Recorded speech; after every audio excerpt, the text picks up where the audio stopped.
What? What's this?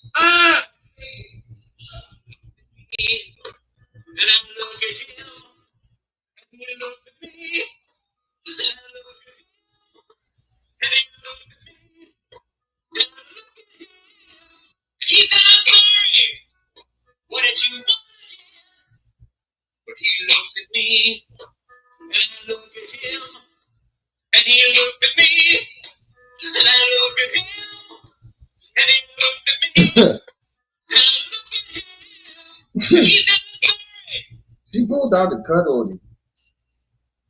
Fans were saying Offset definitely upgraded. Yeah, he definitely did. He definitely upgraded from a hoe to a lady.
And Joyce Coon for doing this to her own son. Anyway, God, come on.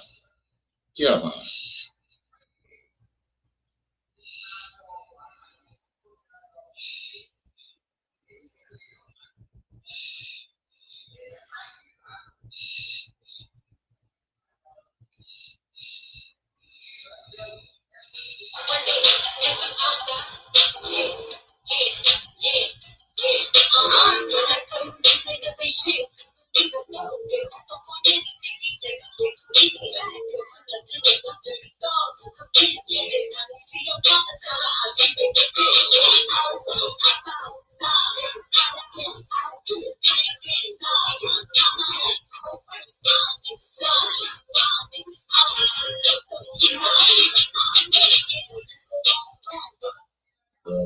She's definitely butthurt. That nigga upgraded. Definitely butthurt that nigga upgraded.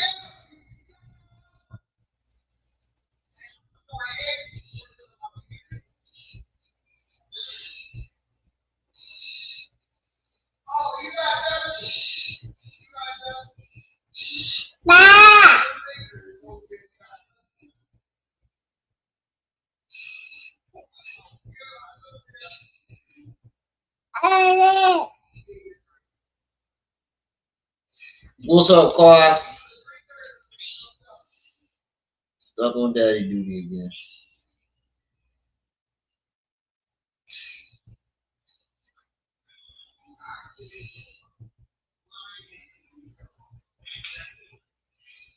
Stuck on daddy duty again.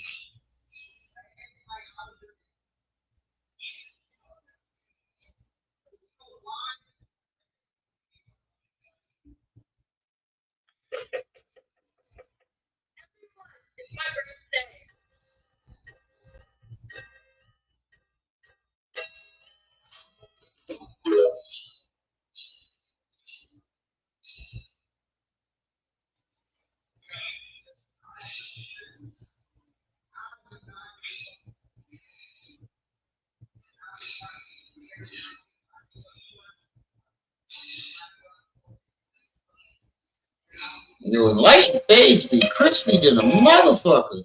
He said, "I'm gonna daddy to you too. I got my son for this." Oh shit! Yeah, that's gonna flip your summer upside down, my nigga. That's gonna flip your whole summer upside down. Look, you just love the camera, don't you? Nah. Nah. Nah.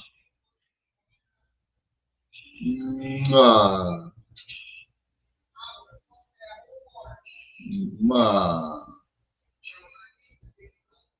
Yeah, you done flipped your whole summer upside down, bro. Yeah, ain't no bitches for you this summer. You ain't having a hot nigga summer this summer. He said, ain't no hot nigga summer for you this summer.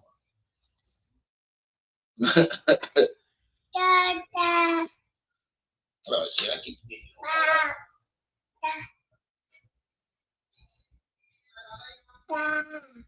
What? No. So we got some news. Will then found himself a white woman, and he finally leaving that bald-headed demon. He's finally leaving that bald-headed demon.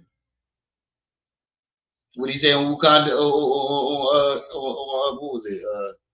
Wakanda Forever? No, it was Black Panther. He said, "You bald-headed demon." Right. Said, "You bald-headed demon." So you ain't gonna say it? Leave me alone. Leave me alone. You bothering me. Leave me alone.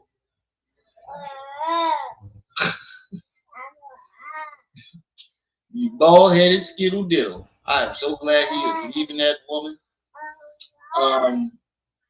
Charleston White tells everybody that he's willing to do 4 fights, but there's some stipulations that he knows that nobody's going to abide to. He says you got to drop down to his weight or be his weight, and you got to cover up an eye. The Island Boy wasn't your weight. He didn't have to cover up an eye. That's how you know he's a fucking coward, bro. He's a loudmouth coward. Because you know everybody else that want to fight him is either bigger or can fight. That's why you're doing that. You got to make his weight. The Island Boy was smaller than you, and he had both eyes. I know that Island Boy damn sure wasn't your weight. I know y'all was nowhere near the same weight. He had to be at least 20, 30 pounds heavier than the Island Boy. You're a foot taller than him, but you want to fight him head on. A nigga that can't fight. No, but Hassan chimes in on it. This time you know this nigga broke and desperate. Oh, no, not your cheat. It's just this.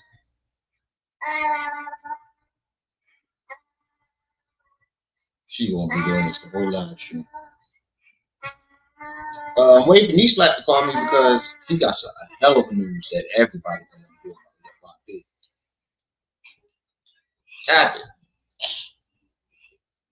He got some hell of news. Yeah, the fight was pathetic. And everybody giving him praise for beating up somebody. How you get cool points for beating up somebody who can't fight? You beat up somebody that can't fight, then I'm the first one to be like, Unc did his thing. I can't say Unc did his thing against somebody who can't fight. You tired? Yeah, you tired. Don't go night-night, sheep. Don't go night-night, sheep. But Hassan Campbell chimed in on it. You know his desperate ass. That's how you know your channel dying, bro. Before, when everybody wanted to fight you was making every excuse in the book. You wanted celebrity box. Mano, put it up. Hey. Okay, yeah.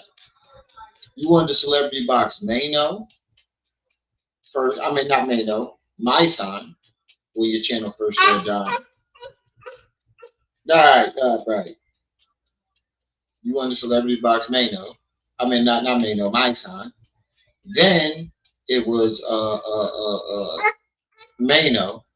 Now it's Charleston White. Yeah, you dying out. You looking for the next viral moment, and nobody's going to give it to you. I don't think Charleston White's going to give him the time of day. I don't think he's going to give him the time of day. Yeah.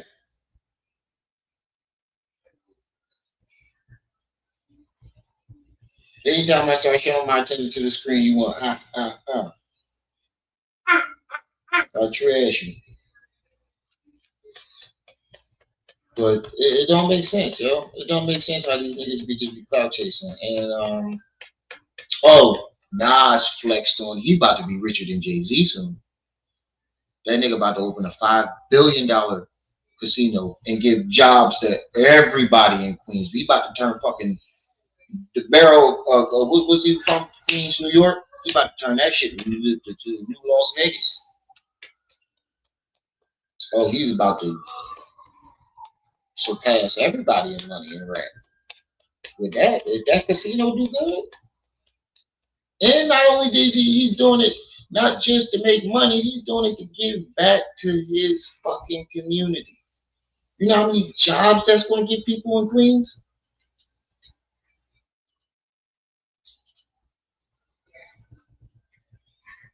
Queens about to be lit. Yeah, Queens is about to be lit. All the way lit.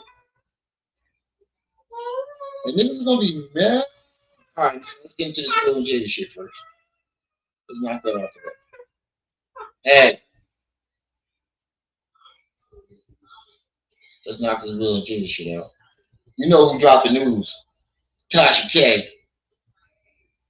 Oh, and she exposed B. Simone as a grifter because she is a fucking grifter.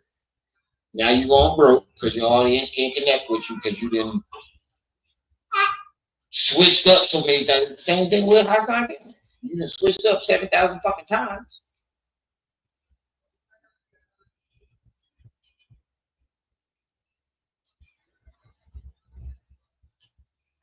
Let me go to this tight area though.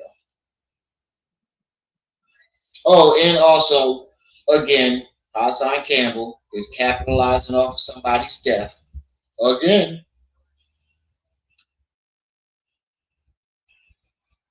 He said, I ain't from Queens. I'm about to apply for a job there.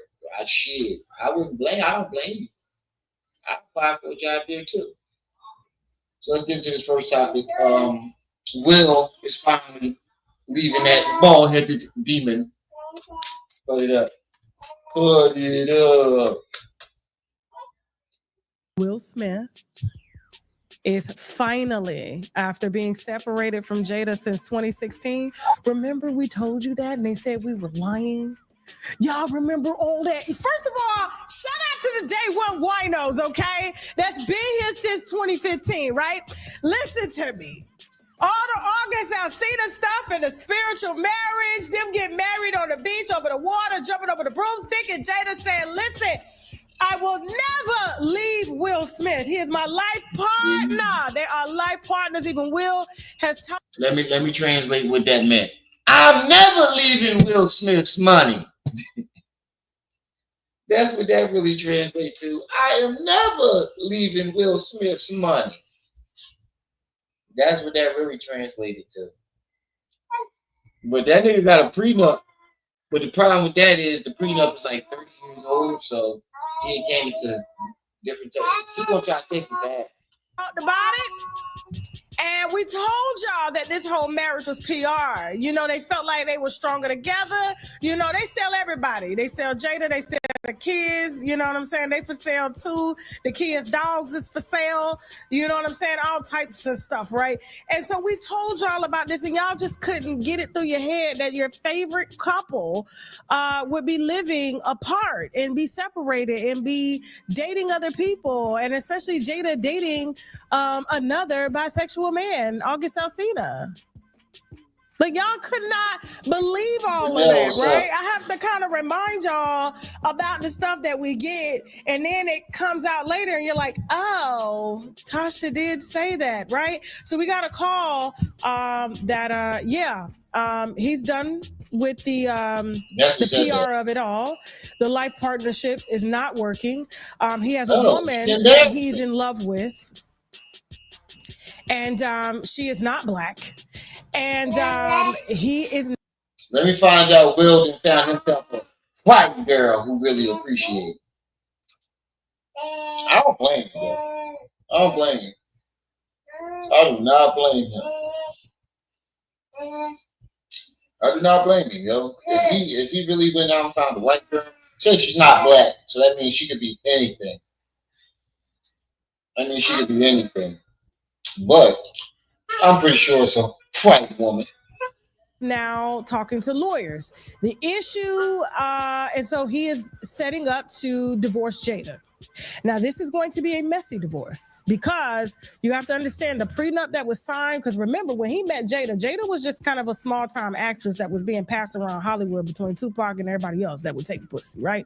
And so he decided to just fall in love with it, because she's sexually charged. She's a hypersexual, and the girl couldn't even go to sleep without masturbating and shit at 15 and 16. So she just been popping that pussy all down Baltimore, all the way up to California. And popped it up. Just said she was popping that pussy all the way up and down Baltimore, California. And she was. Imagine, when she did have a job, when she was working, she was fucking every nigga on the set. Apparently, like when she did have a job, she was fucking every nigga on the set. So imagine every time your wife go to work, you gotta worry about her fucking niggas on the set. Because she's so hypersexual, or whatever I said, hypersexual. I mean that niggas find women like that, and they think it's good at first, but then reality sets in. What's gonna happen when I'm away? What's gonna happen when this bitch walk out the door? I don't think he took in. He was young, and I don't think he took that into account. Like, what's gonna happen when this chick, when I'm away doing a movie? Oh, we know what happened. He said, gaggle of work, husband. Imagine, when he walks out the door, and she hypersexual women, they can't go without it. And masturbation doesn't do it for them eventually. Eventually, they need the real thing. Trust me, I dated a hypersexual woman. I couldn't even watch a fucking movie that had sex in it without her fucking molesting me. Like it got bad. For like I said, I've been in it, and at first it's good. Like you like, yeah, man, I'm getting it all the time, morning, night, and then eventually you can't go to sleep without it. Without having sex with her, you can't wake up without having sex with her. You can't watch a movie without having sex with her. It starts to take toll. You ever see the movie Ray? When she was like, "Come on, Ray, Mama got some more peach cobbler for you, baby," and he had to pour water on himself. That's a hypersexual woman. Yo. From Philadelphia, had a wife and all, and ended up leaving that wife and married Jada, right? Jada locked it down. And there was a prenup that was signed at the time, but that prenup is almost 30 years old. And so a lot of things were accumulated during the marriage. I'm hearing that the reason they kind of came up with a life partnership is because they felt like the brand was stronger together at one point. But, since...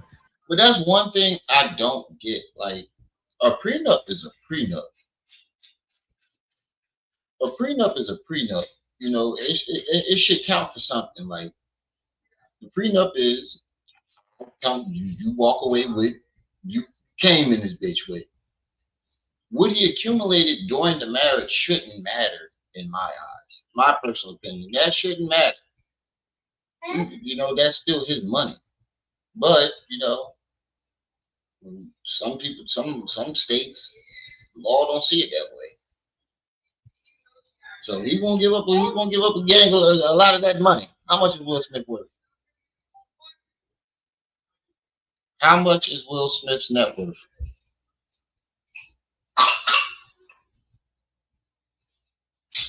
He earned 12 million just this year, so he's worth about 300-400 million, right? She's gonna take a good 150 of that. She's gonna take a good 150 of that. I don't know. It depends on how good his lawyer is. She might take a good 150 of that. But y'all make sure y'all hit that like button as y'all come in, family. He's been able to face so much scrutiny and just public humiliation, and his career is still intact while Jada is at the house doing. What is Jada doing right now? Nothing. Besides every time Jada got a job and she was screwing somebody on the set. Right. Couldn't even trust her to go to work. Hypersexual. According to Bilal, pillhead. What is Jada doing right now to remotely keep Will's brand afloat? Will is a brand in himself, and I think he felt like during that Black Love era, the Jet magazines, you know, the BT, all that stuff back when we was like, oh my God, like they are Black the perfect Love, couple. yeah, everybody they have a relationship that's just so big, and then when you open it up and you see that it's all PR and it's press, and now I tell you, Will deserve an Oscar for playing that off itself. Because we thought that nigga was the happiest nigga in the world. Come to find out, he was the most miserable. He deserves an Oscar for that by itself. Because we thought that nigga struck gold. He found the perfect woman. He played that off so smooth and so well. I don't know, man. He played that off real well. Lighthouse, piece of love. Make sure y'all hit that like button as y'all come in. He played that shit off so well. We really thought that they was the perfect couple. Come to find out that nigga was miserable. He's had a rude awakening. It's like, why am I here? Why am I staying here? Why did I allow her to, to talk me into being life partners when he was the one that left her? He left Jada. Gave her everything. Still wasn't enough. Built her a house. Gave her women when she wanted women.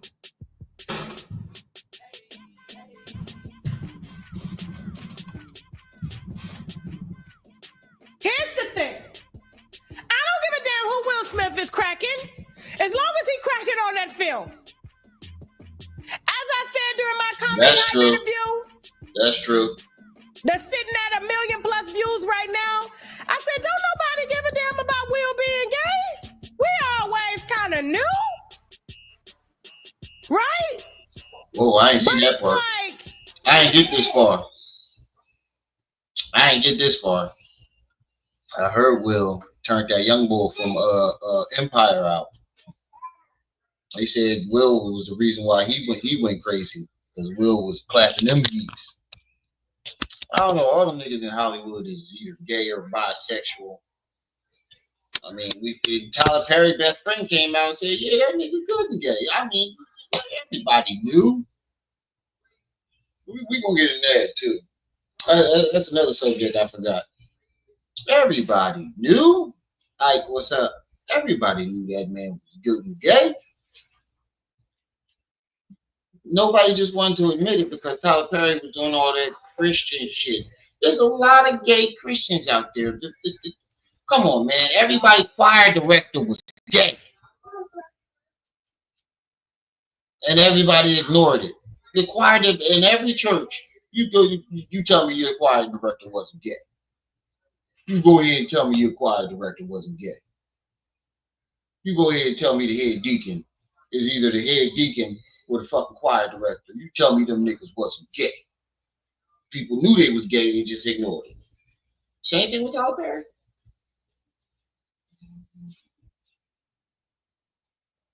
Yeah, he was knocking his boots too. Yeah, Dwayne Martin, the bull from what's that Tupac movie? He played him in My Wife and Kids. He played Will on My Wife and Kids. Yeah. Yeah. He was definitely clapping them yeeks. The bull said he came in and he found them niggas Will tearing that ass up. I don't get that shit, bro. Like, how it ain't enough fame in the world, bro. You can offer me to. I know. People say a lot of niggas say that to the money sitting in front of them. I can't do it, bro. I would never be able to look my son in his face as a man. I would never be able to look another man in the face as a man after I did. Like, come on, bro. My pride would not allow me to do it. I know shit. My family be mad at me. Nigga, you turned down that $1 million. You turned down that $1 billion. He wanted my ass. All right, yeah. No, whole family be mad at me. Nigga, you turned down that $1 million. What the fuck is wrong with you? He wanted my cheeks. Oh, okay. Yeah, that's understandable. If it's causing you to have to allegedly beat the shit out of her, all of us, that's what it was called. Let's not forget, they say the reason her face all of us, like yeah, that that's is what because it was he called. reconstructed it. And then he had to pay for the reconstruction, according to Bilal, according to close friends and family. She done took him through so much, disrespected him, humiliated him. Humiliated me. Would say in front of his friends, don't make me go get that strap on you. Hypersexual women ain't got no boundaries in bed. That's why. In front of his friends? Even if that was the case, I would have slapped the shit out of her. That's the only way you can get your manhood back. You know what I mean? She was saying in front of his friends, don't make me go get that strap on. I'm coming from here. I'd fuck around and twist my body. One. Kapow! How the fuck? Even if that was the case, you getting backhand. I don't condone and hitting women, and I never think a man should hit a woman. To a certain extent. And that's one of those certain extents. That's one of those certain to a certain extent, and that's where I draw the line. I do not condone hitting women ever, to a certain extent.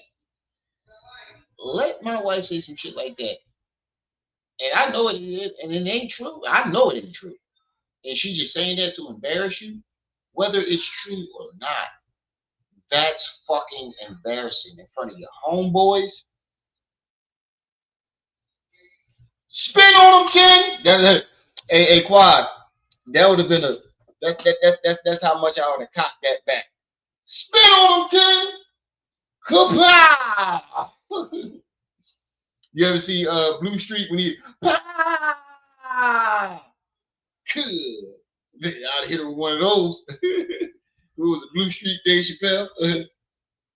While she was around here putting a strap on August Alsina. And it's hard for y'all to even come to terms talking about that boy gay. He got a whole boyfriend. Yeah, everybody knew August was gay. His features, he was too soft. Like he was singing thug shit. And I'm like, this soft ass nigga singing this thug ass shit. I do not believe him. I will never believe a nigga with a nose ring is a thug, including Pac. Pac got beat up by Michael Jackson. Now, Pac, Mike from Gary and the End, and his Pac was a boxer. I ain't gonna lie. You ain't hear that story? Mike beat Pac up. There's several witnesses. Mike beat Pac up. They said Pac like to fight, but he can't fight. I know a lot of niggas like that. They got the heart to fight, but can't fight. In the public eye. Went from a boy to a boyfriend. Was in love with Jada. Jada gave him the best of both. You ain't never hear that story? I'm gonna play it next for you, Quad. Like I'm gonna play it next for you. You remember when Pop was going with Quincy Jones' daughter? Apparently they was at a party and Quincy Jones' daughter was sitting up. That's like his niece. And she was sitting on Mike's lap. And Pop comes out of nowhere like, bitch, get up. And Mike hopped up like, oh, you can't talk to her like that. And he, Pop, Mike, shut the fuck up. They said Mike hit him with a sat him on his ass. They said Pop swing and a miss. He hit the lean on him. They said Mike hit the lean on him and moved out. Y'all forgetting Mike Pop he's from Gary, Indiana. That's right down the street from Chicago. Them small towns, some niggas is crazy. I'm playing next for you, Quaz. I'm gonna play next for you. We ain't even gonna count that as a request because I brought it up.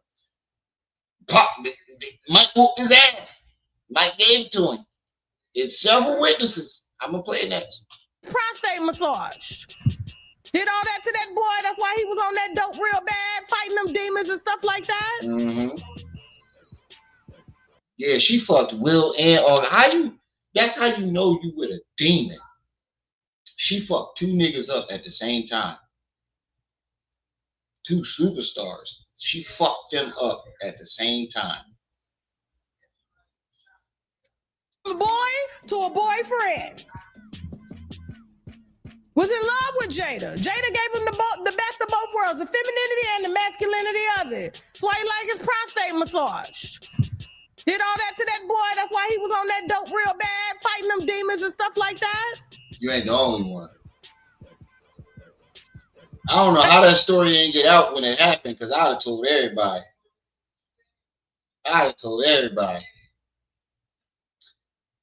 And so I'm gonna be honest with you. I am extremely happy that Will is finally waking up. I am too. And seeing her for who she is. Philly be in the building. So, now, I ain't gonna lie, you was embarrassing the shit out of us, Philly. You the biggest nigga out of Philly. You the biggest nigga out of Philly. Philly niggas, we don't play that shit. We do not play that shit. You did a lot of shit that Philly niggas don't do. And it's a lot of green niggas from Philly, but nobody from Philly is as green as him. Like, I know a lot of niggas that ain't thugs, but they still don't play the shit that Will was letting slide. I know a lot of niggas that's not thugs, that ain't about that street life, ain't never been in the streets. They still wouldn't let that shit slide. Yeah, he ready to sign them papers. Yeah, Philly stand up on that. And she gonna come out and try to. The whole Philly is rejoicing right now. What happened to the life partner? Where all that at? Get your bitch ass out my. We need another boys. Let's go. Come on, it's time to work. She ain't been to work in a long time. I ain't gonna lie with you. I definitely would say it. Everybody was saying that shit too. Like, come on, we don't need another Bad Boys, man. Come on, man, with the Bad Boys. And then we saw Bad Boys, the last one. It was like, all right, we need another one. all right. Yeah, we need another one. We gonna run this out like Fast and Furious. It gets better and better and better. Every movie got better. Reggie stole the show though. We need more Reggie. Life partnership, remember? But she gonna get her just due. She gonna get her just due. So she, was a part of the marriage, and it's gonna be hard to enforce a prenup that was, 30 years old. They're supposed to re-amend the prenup, but because she's so good at clocking cat, he forgot to update it, and it's gonna be a fight. It's gonna be a huge fight, and apparently he has summoned a big Jewish firm, and another. Oh, he got some Jews on his side? Oh, she might not get a job. She got some Jews on his side? He might not get a job. She might not get a job. The Jewish motherfuckers got power and connections. He went to the Jews. That nigga went to the Jews. He said, fuck that. She ain't getting none of this money. Other thing that kept them from divorcing too was Scientology. And so Scientology doesn't believe in divorce. And I hear that he has left them. And that's the reason why he's able to make that decision as well too. And so, I wish him nothing but the best because she got to go. Jada was always the problem. We're not going to sit here and cap like she wasn't. Okay. No, she wasn't. She was the worst thing that ever happened to her. What am I wino saying in the chat? All right, let me show y'all this Tupac joint. Hold on. Michael Jackson beats up Tupac. I'm telling y'all, Mike trashed him. Look. Hear the boy telling the story. Mike trashed him. Mike whooped Tupac ass. Michael Jackson was our biggest hero. Prince. The kid, I'm just going to talk about Mike for 1 second. Okay. The kid that first said that Mike did something to him, he said he took a shower with him. Here it is years later, Mike done died. He says, my parents put me up to it. The feds coerced me. They wanted Mike. So did Michael do it? No, I don't believe that shit. This is the people saying you got way too much power. Now let's look at this. Yeah, too much power. Who owned Sony? Tommy Mottola. Until Michael Jackson bought up their catalogs. Bought the whole Beatles catalog. Not just the Beatles. Not just the Beatles. Jay-Z, not just the Beatles. Jay-Z, Eminem, all of them. All Michael Jackson make money off of every record they put out. All of them. Shut them all down. This is common knowledge. Google it. Mike was definitely a rep. Did you hear the story about how Mike got the Beatles, George? I believe I heard an interview of some. It was Eddie Griffin. Eddie Griffin said Mike walked in and they was filming Say. Right. And he asked, "Well, I'll buy the Beatles for." No, he asked, "How much do you think that's how worth?" Much exactly? Okay. $60 million, Mike. Mike was like, "That's a lot of money." Fronting, like, He said in between takes, he went and called his people, go buy it. That's all, 60 million. Take 60 million out of my account. Go buy that shit. Came back the next day. You ready to finish? That's crazy that Mike had 60 million back in the 80s. Filming. Oh, by the way. Just to buy a catalog. That's a lot of money to spend. I mean, it's the Beatles' rights. I mean, even if I only had 60 million, I'd take that gamble. It's the Beatles, my nigga. This ain't like some regular schmegular ass artist. It's the Beatles. I'd took my chances on that too. Even if I only had 60 million in my account. Mike, he said, "Go take 60 million out my account." Like it wouldn't put a dent in that shit. He wouldn't even notice that the shit was missing. Wait, I bought the Beatles. You what? You bought a fucking beat? You can't own the Beatles. He had a fucking fit. Paul McCartney. Stop being his friend. Absolutely. He says, you wanted 60 million, I gave you 65. That's a lot of money. Mike was a fucking G. Everybody thought Mike was soft. Mike wasn't nothing to fuck with. You wanted 60 million, I gave you 65. That's a lot of money. That's a lot of money. Hurt his fucking feelings. Mike was a shrewd businessman. He was a gangster. That's a gangster move. Let me tell you another story I heard. Mike and Quincy was tight. Right. So for years, you gotta remember they made Off the Wall together, and that was in the 70s. Mike beat you see what I'm saying? And it took them years to make. And that came out in 79. So if it took them years to make, we talk about 78, worked him over. Maybe 76. They started on this project.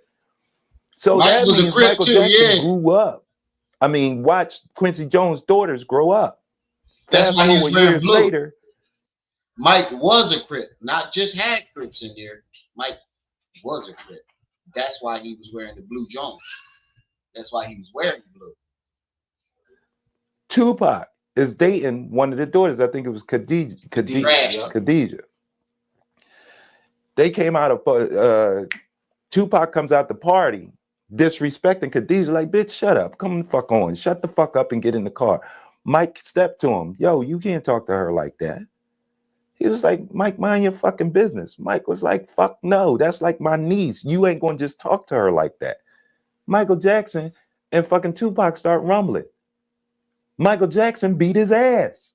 They said Tupac loved to fight, but he can't fight. Tupac and Michael. Tupac and Michael Jackson. Now listen. That's news to me. You gotta remember, number one, Mike came up in the house with how many brothers? Do you got brothers? No. You ain't got brothers. You got brothers? Right. Okay, so I have 4 brothers. That's how I learned how to fight. Right. And I don't know about you, but when one brother get their ass whooped, the other one's laughing. And you get to fighting at you. Nigga, it ain't funny. You still crying from the ass whooping. It ain't funny. So I know how that is. That nigga had 17 brothers in there, and everybody's getting their ass whooped for missing steps. So somebody got laughed at, and somebody was like, Mike, you niggas was rumbling. And you gotta remember, Joe was a boxer. You think he ain't teach his kids how to fight? Fight. They punch you in the mouth over a fucking chicken wing. Right. And your anger ain't gonna let you let that slide, whether you can beat them or not. Nope. And you gotta learn how to fight. My brother like Jamal, when he was 13, he was about 240, 6'2". There's another Took one. me out. Where they show a visual of it. Hold on. There's another dude telling this story too.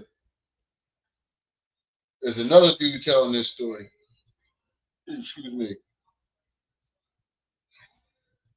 Mike worked him over. There you go. Michael Jackson watched Quincy Jones' daughters grow up. Fast forward years later, Tupac is dating one of the daughters. They're having a party. Michael Jackson's there.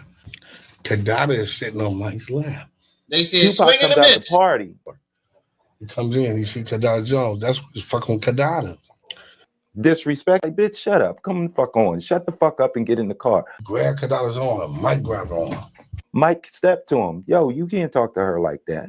And Mike said, watch out, cut. You still got to handle with my sister, homie. He was like, Mike, mind your fucking business. Mike was like, fuck no, that's like my niece. You ain't gonna just talk to her like that. Swing, Mike duck. Swing and a miss. Mike give my left. Boom. Drop give my it. left. Pop. Karate. Kick. Yeah. Mike block the kick. Yeah. They go to the ground. Squad there. Mike was working him over. Mike got grass in his palm. And then Pac got like the sun. Michael Jackson beat his ass. They said Pac had a shiner. They say Mike beat him up, but I said Pac swung first. Mike 6'2", nigga. It's Joe Jackson's son. Joe beat that Mike ass. is 5'9". And Joe was a hard rock. Remember, this man grew up in Gary, Indiana. You know about them small little towns? Gary, Indiana is down the street from Chicago. The mob. That's where the mob at. Yeah. Tupac loved to fight. Can't fight. But he can't fight. Because Pac loved to fight. He can't fight, but he loved to fight. If you watch the tape of Pac fighting the bull in Las Vegas before he got shot, the bull was working Pac over until his homies came in and jumped in it. If you watch that security tape, Pac walks up, starts swinging. Next you know, Pac get the windmill. I ain't trying to come at Pac, but it's the truth. Pac got the windmill. Bull was working Pac over until his homies came over. That's when you see the video of Pac stomping him. They only show that one part of Pac stomping him because they didn't want to fuck up his image. But if you watch the whole tape, the Bull was working Pac over. But then they jumped him. Not that, no. Yeah, get up. Look, Pac. Look, they said Pac wanted to make peace after that. After Mike hit him with a hit, they would run that back. Mike hit swing and a miss. Michael Jackson watched Quincy Jones' daughters grow up. Fast forward years later, Tupac is dating one of the daughters. They're having a party. Michael Jackson's there. Yeah, Pac. Kadada is sitting on Mike's lap. Tupac comes out the party. He comes in, he see Kadada Jones. That's what he's fucking Kadada. Disrespect. Like, bitch, shut up. Come fuck Who on. Capone Shut the always fuck up and drunk? get in the car. Grab Kadada's arm. Mike grabbed her arm. Mike stepped to him. Yo, you can't talk to her like that. You going big booty watch? Watch out, cut. You still got a hand with my sister, homie. He was like, Mike, mind your fucking business. Mike was like, fuck no. That's like my niece. You ain't gonna just talk to her like that. Pac swing. Mike duck it. Mike give me a left. Boom. He give me What a he want left. his ass? Pac karate kick. Yeah. Mike blocked the kick. Yeah. Bro, he blocking kicks, bro. Mike hit him with a put him on his ass. And he rolling around in the grass. I ain't mean for that to rhyme, but it did. They go to the ground. Squabbling. We come break it up. Mike got grass in his palm. And then Pac got like the sun. They said Pac had a shiner. They said Pac had a shiner. Got grass in his palm. Pac lumped up. They say they sent Pac home lumped up when to shake hands after. Nah, nigga, he ain't gonna nigga. And then Pac got like the sun. Michael Jackson beat his ass. They say Mike beat him up, but I said Pac swung first. Mike 6'2", nigga. It's Joe Jackson's son. Joe beat that ass. And Joe was a hard rock. Remember, this man grew up in Gary, Indiana. You know about them small little shit. If you watch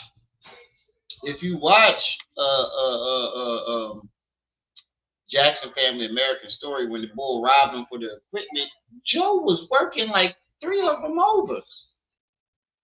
Joe was working niggas over. You think he ain't teach his kid? You see when Boys the Men was bullying Jermaine, and he said, "All right, let's take it to the yard. Throw the gloves on.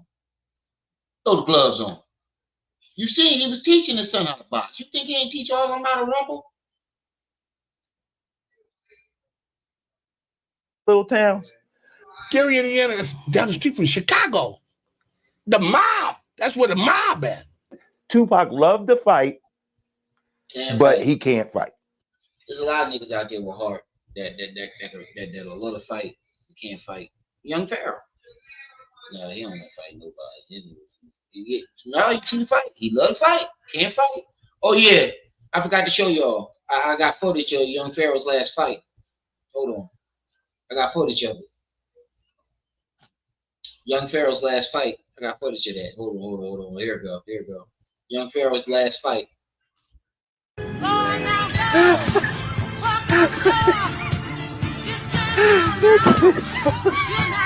Got footage of Young Pharaoh's last fight.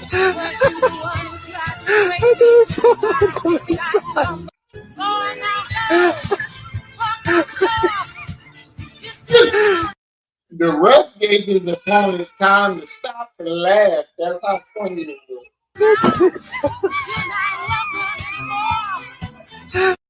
The ref stopped the fight and said, "Yeah, nigga, time to laugh."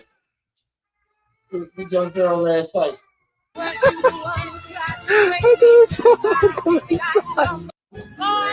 One more time.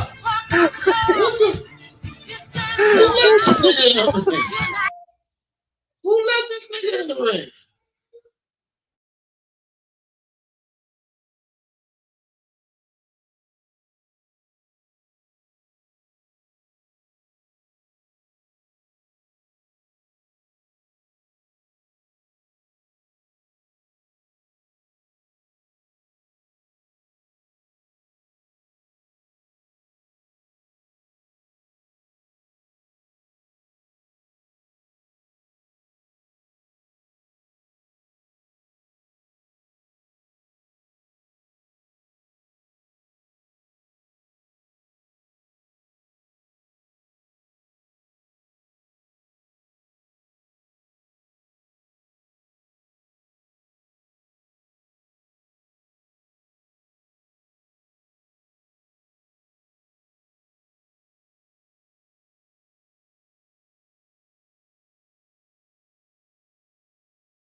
My bad, y'all. My wife can't believe me.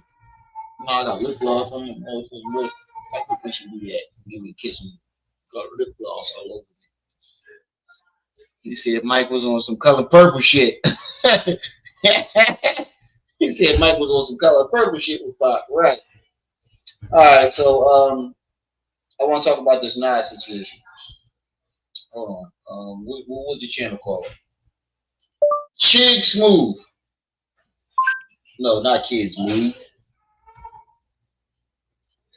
It was Phoenix Move. It's called Chig Smooth. Nas is about to open up a $5 billion casino, and he shit on Jim Jones in the worst way, and he about to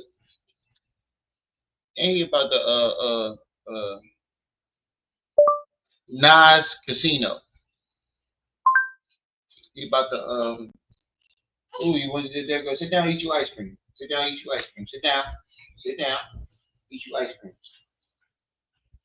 Sit down, eat your ice cream. Hold on, let me skip the food. Come here. Oh, button it up. I'm getting the scoop for you. Yeah. I'm getting the scoop. Serious. Here. Yeah.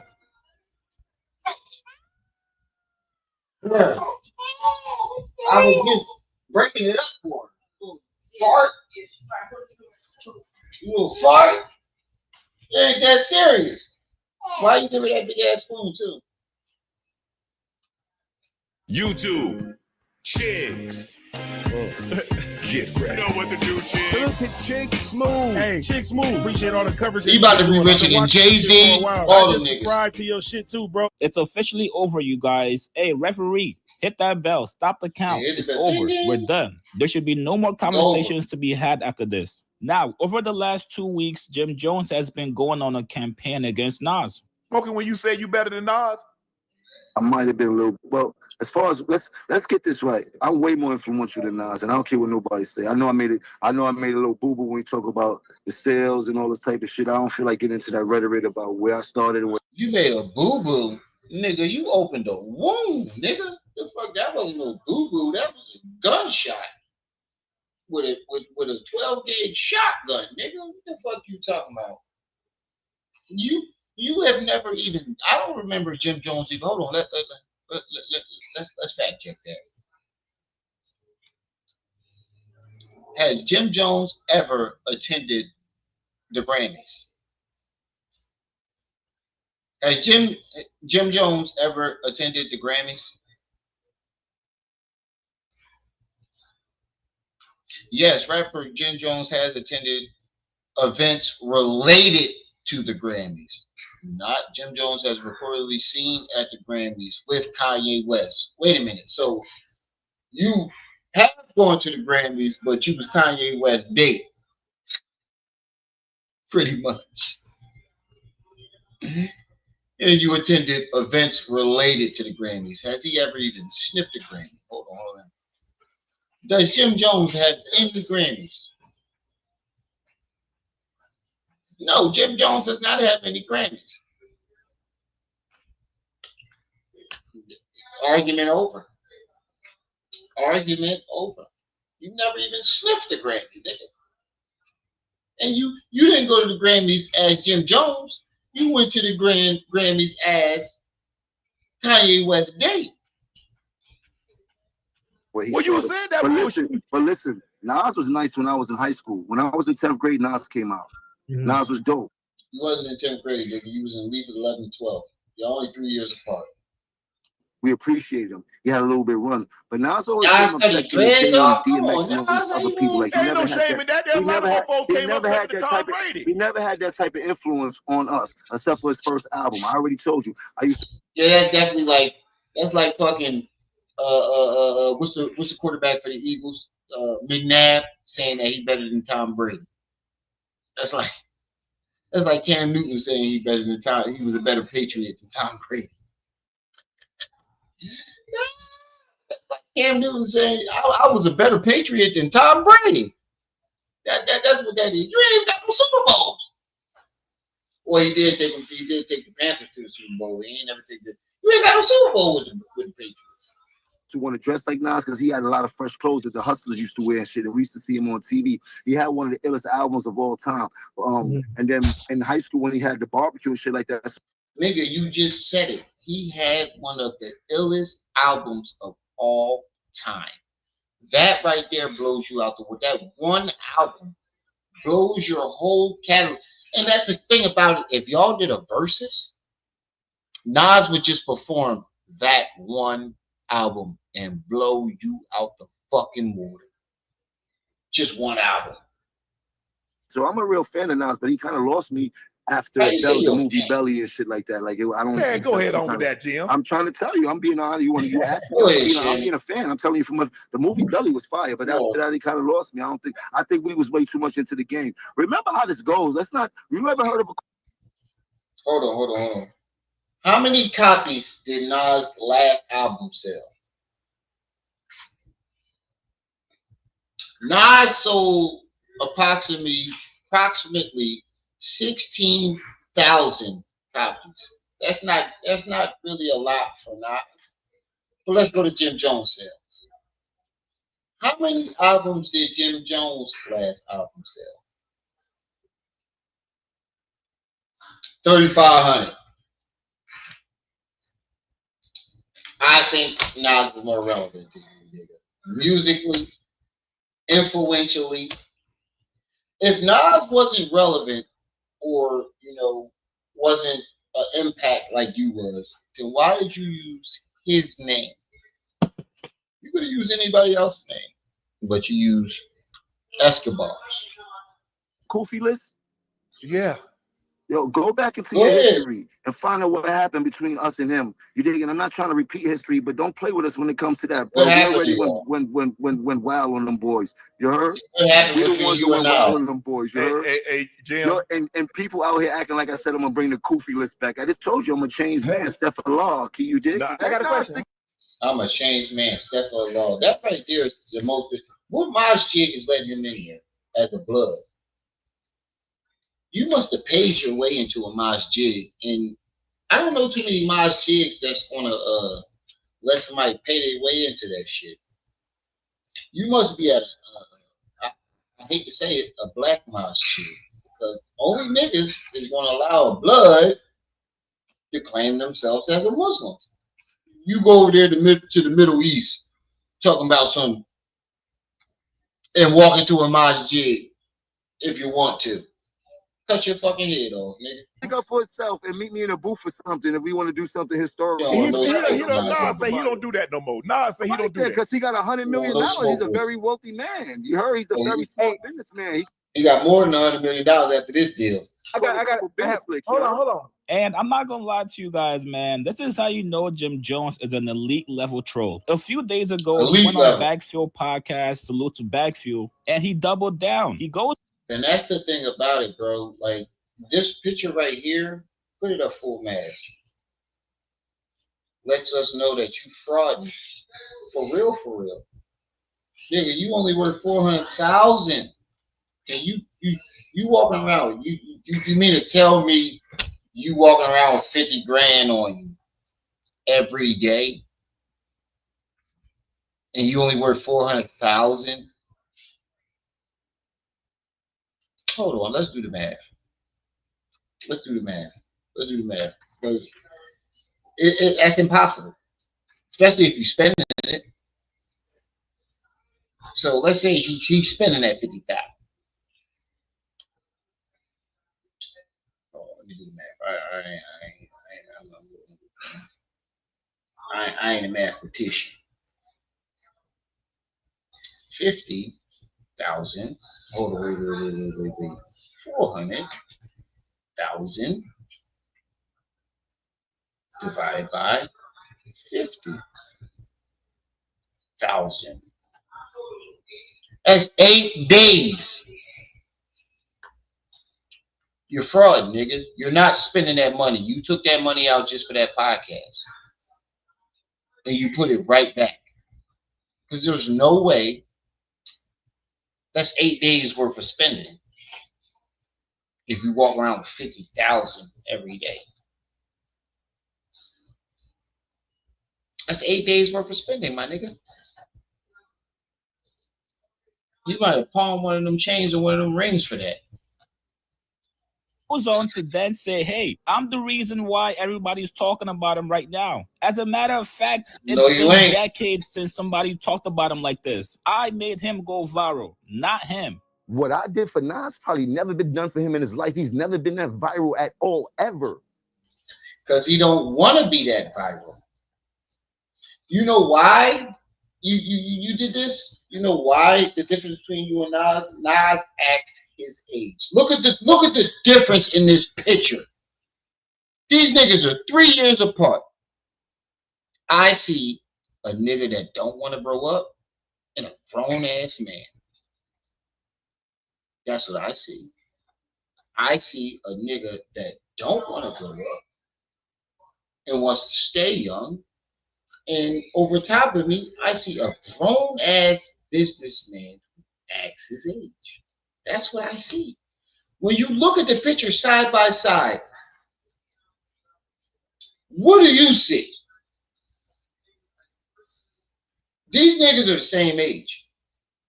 3-year difference, that's the same age. What do you see when you see Nas? What do you see when you see Jim? Put it in the chat. Comment. Put it in the chat. I need y'all to comment because this would make the videos go up. So I'm going to need y'all to start participating in these comments. If y'all fucks with Remy, I need y'all to start commenting for real. Because this would make the videos get played more when you got a lot of comments. So what do you see when you see Jim Jones? What do you see when you see Nas? Don't worry, I'll wait.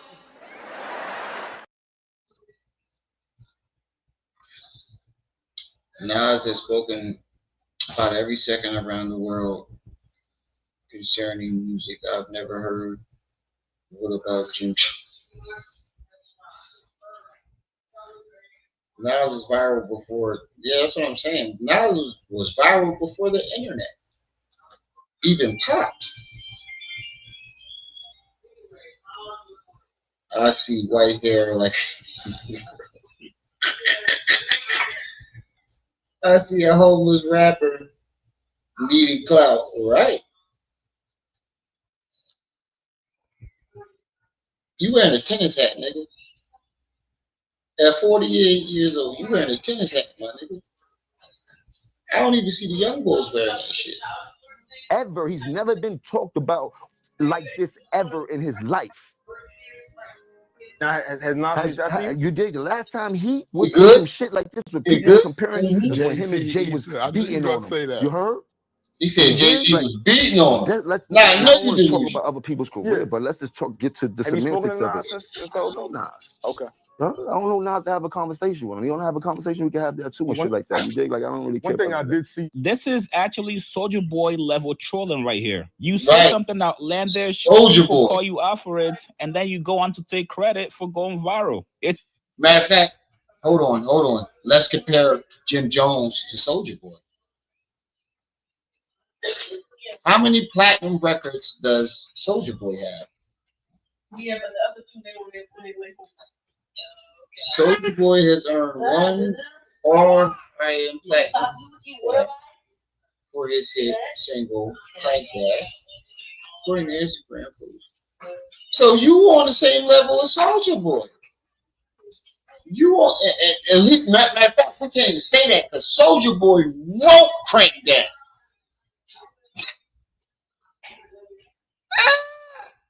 Soulja Boy actually wrote that. You ain't right. We fly high.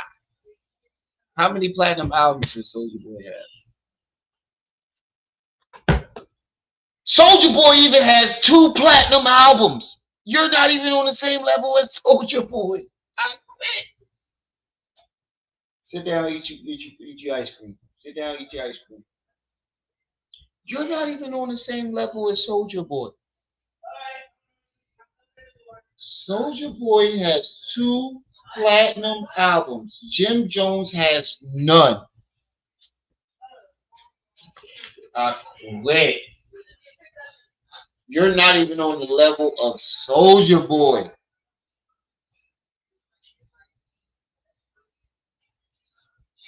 You're not even on the level of Soulja Boy, bro.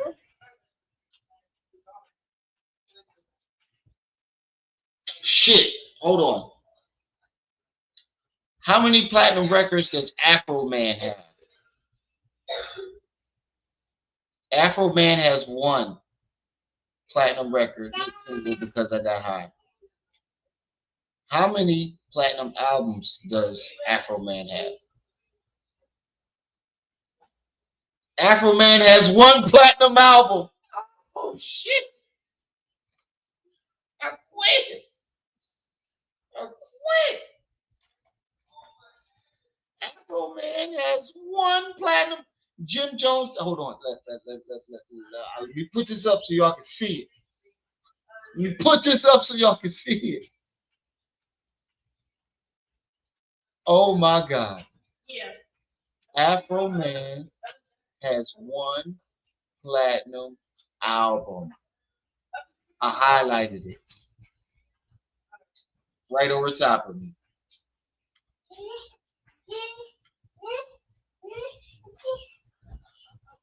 He said, I hate it here.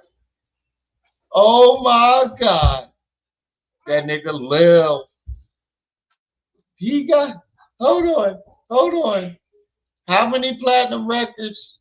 I mean, how many platinum albums does Jim Jones have? Jim Jones has one platinum single, We Fly High. None of his studio albums have achieved platinum status. You not even on the same level as Afro Man. And I still listen to Because I Got High. That's still on my playlist. And he did it as a fucking joke. And the other joint, Coke 45 and 3 zigzags. Baby, that's all I need. We can go to the park after dark, smoke that tumbleweed. That was, yo, those two songs was my shit. We listened to that all through high school. His albums were double wood, double ding-a-ling, double glizzy. His albums with double glizzy. Bro, you're done. There's no point. Well, why? Why even have this argument, bro? Well, look what Nas did, though. It's genius marketing. But unfortunately for Jim Jones, Nas just dropped the ether again. This is how you quiet down all the noise. This is how you show there's levels to this. And this is how you quiet down somebody like Jim Jones. Nas went on his Instagram to post a commercial for a casino. Now, this is not just any regular casino. This is a $5 billion casino in Queens that he's partnered with and also invested. $5 billion casino. You get at least $1 billion of that. Come on, Dinky Butt.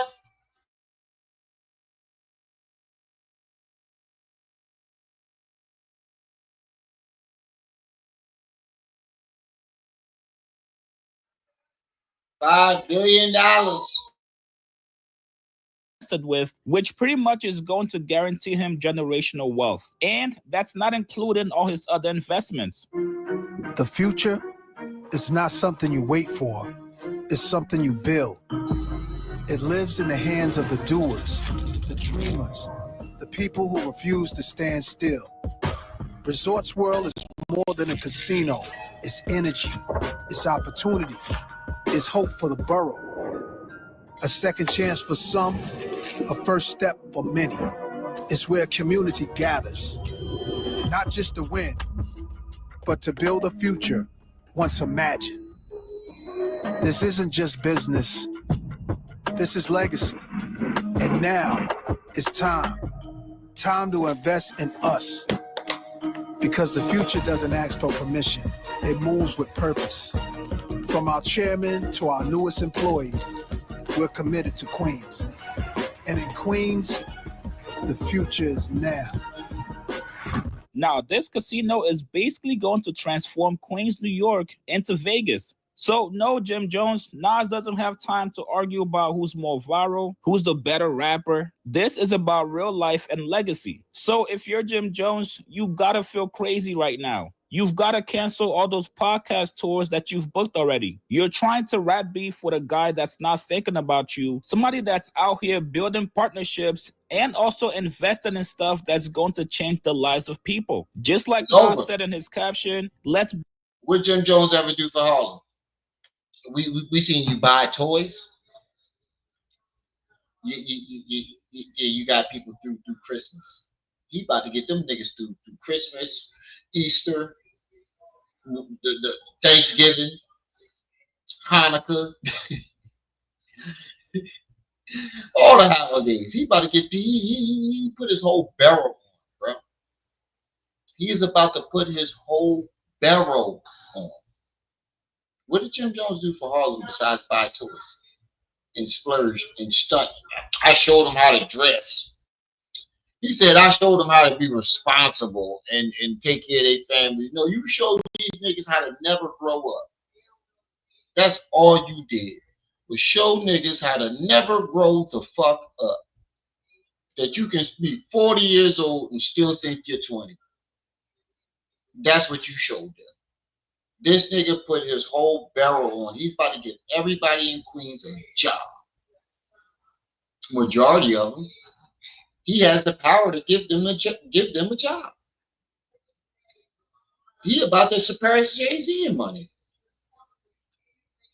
Aboriginal man. Neekwa B, what's up, sis? Big T, what's up? He's about to give everybody a job. What did you do, Jim? You not even on the same. Hey, Neekwa, you just missed it. Afro Man and Soulja Boy has more platinum albums than Jim Jones. And those are the two laughing stocks of, well, Afro Man ain't a laughing stock. Afro Man funny as shit. But Soulja Boy got 2 platinum albums. Jim Jones has none. And I think Jim Jones is a better rapper than Soulja Boy, but Soulja Boy got more platinum records. And he actually wrote his biggest hit. So I can't believe it. I showed it, sis. I showed it. We can't say that you a better rapper than Soulja Boy, because Soulja Boy actually wrote his biggest hit. You ain't right when you fly high. You may have wrote your verse, but you ain't write the hook. Give me one good bar from We Fly High other than balling. Tell me Jim Jones' verse on balling. Tell me his verse. Don't worry, I'll wait. Wait a minute. You can't tell me when I want not one part of his. Only thing I remember him saying is speeding. That's an ad-lib. That's the only thing I remember. Speeding. I don't remember nothing else. Build something legendary for the community. Let's bring the future home. It's time. Listen, man, it doesn't get any better than this. This is how you flex on somebody that thinks you guys are on the same level. You guys get in the comments below. What do you guys make of this? You remember that nigga Jim Jones and all bar. the noise he's That's been Max making B. lately? Post your comments below. Subscribe to my channel, like this video. I'll see you guys later. That ain't a Jim Jones bar. That's Max B. You can't even use the hook. That's Max B. Yeah, you can't use that. That's Max B shit. I'm talking about his verse. Summer in Miami. Trey Songz wrote that hook. Give me a bar from there. Other than that's a summer in Miami, yeah. Weed in the air. That's the summer in Miami. That was my shit. But it wasn't because of Jim Jones' verse. He's the Fat Joe of Harlem.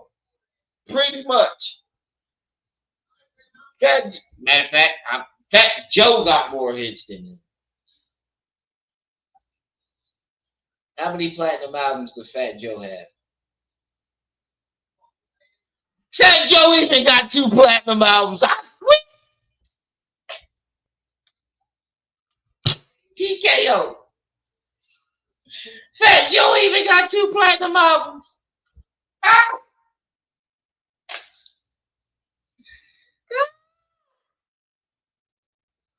Oh my God, my kidney stones. Fat Joe even got 2 platinum albums. My kidney stones. Ah. This is ridiculous, bro. We were looking to tell. We were looking at the worst rapper in history. Isn't that good? We are looking at the worst rapper in history. Jim Jones is officially the worst rapper in history. Niggas was arguing with me saying he was better than Meek Mills. Hold on. How many platinum albums does Meek Mills have? Meek Mills has 2 platinum albums. And niggas telling me he was better than Meek Mills. Not y'all, but I had niggas at my job try to tell me he was better than Meek. I said, you lost your fucking mind. Meek Mill's album debuted at number 1. Jim Jones has never debuted at number 1. Ever. Ever. Ever. Yo, I just found out Rick Ross was robbing the shit out of Meek Mills. Him and Rock Nation. Meek Mills was only getting 13% of his catalog, of his money. 13 for 10 years. Rick robbed the shit out of Meek Mills. And so did Rock Nation. That nigga independent. He getting 100% now. I wait for my nigga to drop. You waiting for this Diddy shit to blow up? I'm telling you, my nigga coming back full force. I'm telling y'all. Y'all heard it here first. Philly be back in the building. Will Smith is leaving Jada. Meek Mill's got the rights to his music. We back in the building. Yeah, I'm not surprised neither. Master P told that nigga, don't do it. He said, I saw something wrong in the contract. Meek Mills didn't want to listen. I mean, you got to think about it. Meek was young. Meek was in like 22. And MMG want to sign you, the hottest thing out at the time. MMG was the hottest record label out at the time. I probably would have. I mean, you young. You don't know Master P for business. You know, I mean, you don't really know. I didn't know Master P was such a guru until I was in my 30s. I didn't know Master P was one of the best businessmen ever in hip hop history until I was in my 30s. So I probably wouldn't have listened either.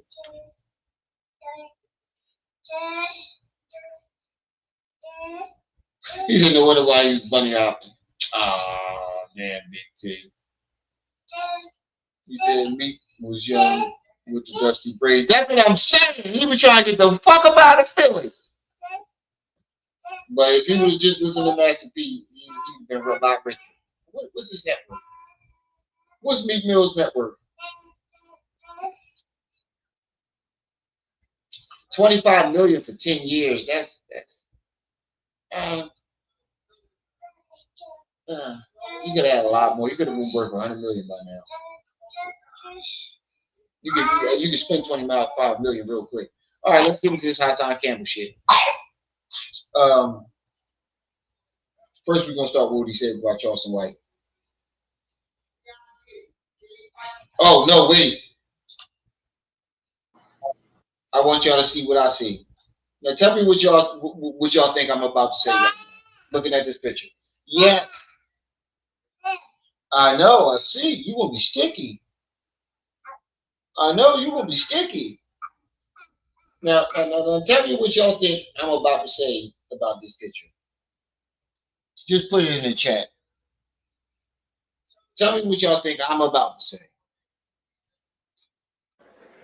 Don't worry, I'll wait. Wait a minute. Tell me what y'all think I'm about to say. Quasi. Now, out of all the pictures, and Ray J just came out talking about he want to fuck this dude and that dude. Ray J came out talking about he bisexual. He's a homosexual. White Power. Out of all the pictures of Ray J, he even did it with Charleston White too. Out of all the pictures of Ray J, you pick the nakedness. Hold on, y'all. Give me a second. Let me take a leak real quick. Just give me 2 seconds. My bathroom is literally right outside this door. Let me take a leak real quick.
All right, we back. Now, my nigga. Nakedness. Always nakedness.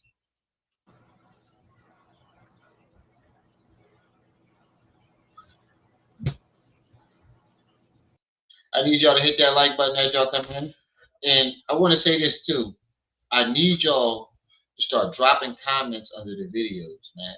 I need y'all to comment in the chat. I need y'all to comment under the videos because that's what pushed the videos in there. I never knew this. But the more y'all comment on the videos, the more it gets pushed into the algorithm. So I need y'all to be commenting in these chats. I need y'all to be commenting. I'm going to start doing uploads too. Because I'm about to go back to live streams once a week.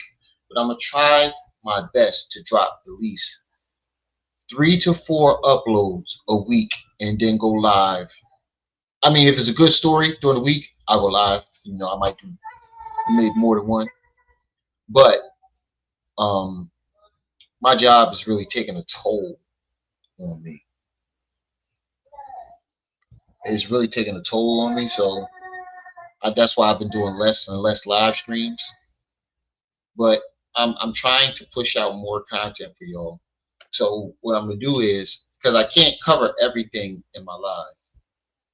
So what I'm gonna do is I need y'all to comment. Yo, Remy, look at this video. I'm gonna do an upload on it. The uploads is a lot easier. All I gotta do is talk over the upload and upload it. And just throw an intro and an outro on it. And I don't gotta do much editing. I'm not gonna be throwing all the memes in it no more. Because that takes a lot. But I'm gonna try to do more uploads so I give y'all more content. I'm gonna get back into doing more uploads and giving y'all more content, but I need y'all to comment under these videos. I need y'all to comment in the chat. I need y'all to do that. You know, I need y'all to do that. If you fucks with me, I need y'all to put your, you know, when I say put it in the chat, I need y'all to put it in the chat. When I say comment on these videos, I need y'all to do that. But back to this.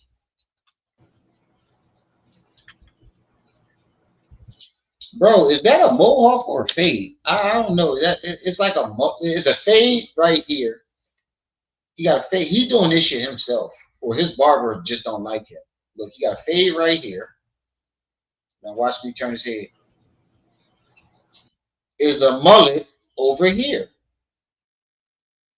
It look like he trying to grow a rat tail. I don't know what the fuck this is on this side, but it's like he doing this shit himself. Shall we begin? Shall we begin? Y'all already know the rules. When you come in my house, take off your shoes and super violate. He said that's a Nick fade. Like button. it don't cost nothing to show a little bit of love. A little bit of love is all it takes. A little bit of love is a long, long way. Now, when I was younger. Hold on, yo. Before we get started, I just want to show y'all something. Ray J. Now we're going to go to images. Now look at all of these images. I want y'all to look at all these images he could have chose. Get out of that bathroom. Oh shit, she in the toilet. Hold on for a second. No, you can't plunge the toilet. Goddamn, give me the goddamn thing.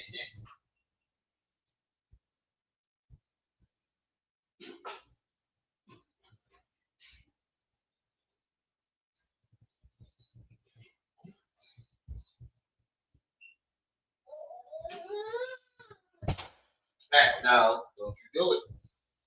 Play with your stroller, little girl. Oh my God, this little girl. Knee slap. I'm waiting for you. I'm waiting for you. I'm just stalling time right now. I'm waiting for you to see what you want to do with that info. But I want y'all to look at all of Romans the third. You already know. I'm waiting on you, bro. I'm waiting on you. Whenever you ready, just let me know. Little girl, get in the goddamn toilet. She trying to plunge the goddamn toilet. All right, hold on. Let me move this out. Okay, here you go.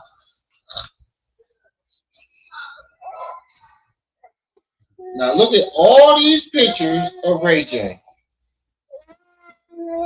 So that means you had to scroll past all of these pictures and find the naked one. You had to type that in, my nigga. There are no naked. Put it up.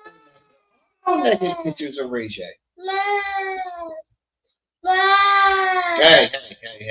Hey. There are no naked pictures of Ray J. So you had to type that in. Ray J with no shirt. That's what you had to type that in. All right, you tired. Lay down. You had to type that in. There are no naked pictures. No, there it is. So that means you scroll past 1, 2, 3 rows of Ray J with his shirt on. Fully clothed to get this one. All right. I know you're trying to talk and you want to take over the live because you only start doing that when you get on the lap and see the live is going. Look, she trying to take over the live.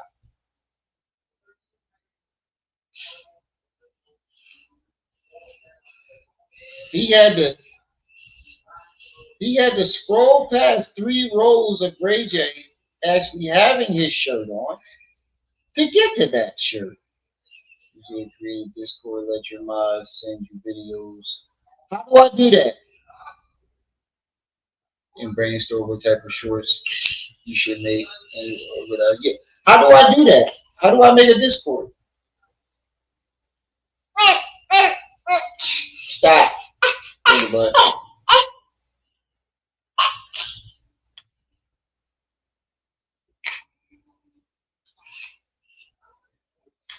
how do I do that? I don't know how to make a Discord, but if you know how to, please let me know. I don't know how to do that. I ask Trip C's. Trip C's probably know. All right, let's get back to the video. Trip C's probably know. See, I know she know. I don't even say probably. I know she know. So I'm gonna ask her how to do that because that's a good idea, 7. I thought like a child, but as I got older, I thought like a grown man and not a street nigga. With that being said, I used to say Look, when you think about a man, look, whenever he talking about a man, this I is used it. to say,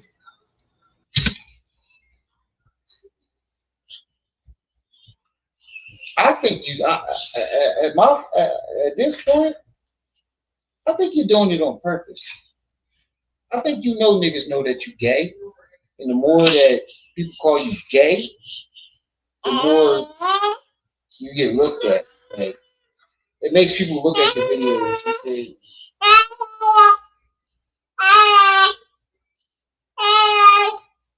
I said, what's up, P-Slap? I've been said that. I said, what's up? I said, I'm waiting on you. Yo, put a one in the chat if you heard me say that. Put a one in the chat if you heard me say that. I said, Knee-Slap, I'm waiting on you, bro. What's up? Hey, you're not taking over my life, little girl. Every time I start talking to you, you start making noise.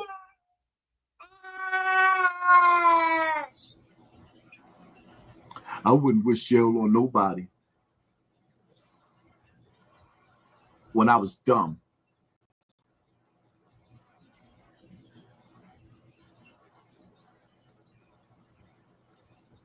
Whoever did whatever was done to Whitney Houston, I hope they rot in jail. I grew up off of Whitney Houston, listening to her saying, hitting them high notes. She had a voice that was one of a kind. Well, then came Mariah Carey, but nevertheless. Yeah, you missed it. Whitney was our golden child. All right, I got my phone right here. So now, I'm sitting up there listening to clips of Ray J.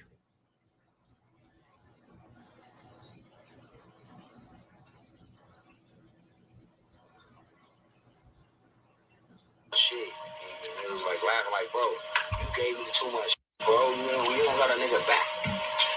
You know what you gave a nigga? Nigga's tweaking, bro. All right, say less. Just text me and let me know when you're ready, bro. I'm right here. I ain't doing today. I'm free. I do got the little one. I ain't gonna lie, I do got the little one. But I'm free. I ain't got nothing to do. So just let me know. I'm talking to Knee Slap. The premiere, the pure. Wherever you got it from, that was right after they made it. You wasn't even able to cut it. And I'm not even talking about no blow. It was some like extraterrestrial. Niggas left me out there to dry, bro. The only nigga that had my back was Whack 100, bro. It was awkward. Y'all made me go through all that pain and pleasure just to cancel me. Okay.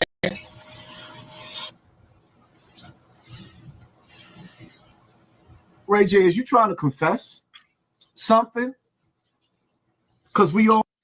He's talking about for the love of Ray J, you fucking idiot. Y'all made me go through all that pain and pleasure, meaning that he most likely was doing the blow. And the pain and pleasure is for the love of Ray J. Why do you keep trying to pin this murder on him? This unaliving on him? Yeah, I think Ray J might have known who did it if there was a conspiracy. If there was a conspiracy with Whitney Houston, Ray J might have known who did it. And he probably can't say nothing for the fear of his family and himself. But to try to say he did it, I don't believe that. But I do believe he's been fucked up and traumatized ever since the shit happened. He knows something. I don't think he did it. Listen to what he's saying. Listen to what the nigga's saying. Shit. It was like laughing like, bro, you gave me too much, bro. You don't got a nigga back. You know what you gave a nigga? Nigga's tweaking, bro. That's the premiere, the pure. Wherever you got it from. He's talking about what somebody gave him. That was right after they made it. You wasn't even able to cut it. And I'm not even talking about no blow. It was some like extraterrestrial. Niggas left me out there to dry, bro. The only nigga that had my back was Whack 100, bro. It was awkward. Y'all made me go through all that pain and pleasure just to cancel me.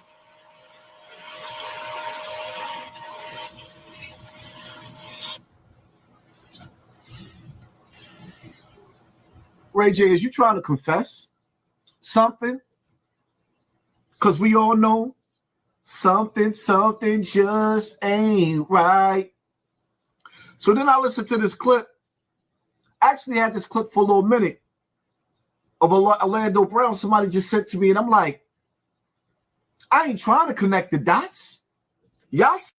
Wait, you're using Orlando Brown as a reference to connect the dots? He said, "All pain and pleasure." Wait. That's who you using as a reference? Orlando Brown. That's just your observation. Sending this to me. Y'all connecting the dots. No. Also, what Ray J doesn't understand is he was wrong for letting me come over his house when I was 13 and smoke weed against my mother's permission. Come on, Ray J. You are the dope man. You sold Whitney the death bag. Come on, man. You the dope man. You was the dope man for Diddy and Cassie. You the dope man. You know? You the dope man. and then you got the audacity to sit there on your whatever that is. I guess I just seen a preview of it. For my song, I'm the kingpin. Oh, are you the kingpin? Let me know. Just go ahead. So wait, let me get this straight. You're listening to a mentally insane king of trolls. I mean, I ain't gonna lie. Some of the shit Orlando say do make sense, but my nigga, using Orlando Brown as a reference or a witness or any type of reliable source is insane itself. You're at the level of insanity as Orlando Brown for using him as a source of info. And further incriminate yourself. Why would you say you're gonna go to the courthouse butt naked, Ray J? Ray J, why would you say you want to go to the courthouse butt naked, Ray J? Ray J, you saying stuff like that so it would be inadmissible in court. You understand? Your dog is cute.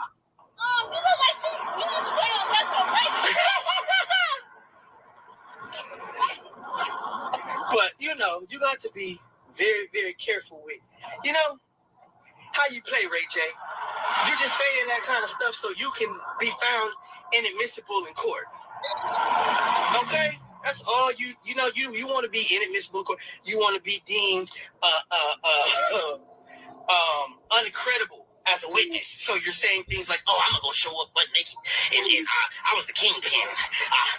If you're somebody, isn't that the same thing Orlando Brown was doing? You listening to a nigga who actually did that. So why do you think they didn't use Orlando Brown as a witness to Diddy? Because he's fucking crazy.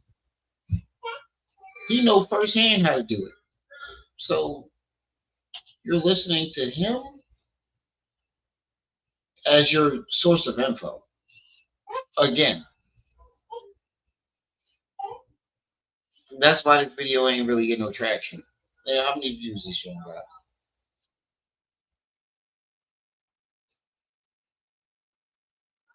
41K.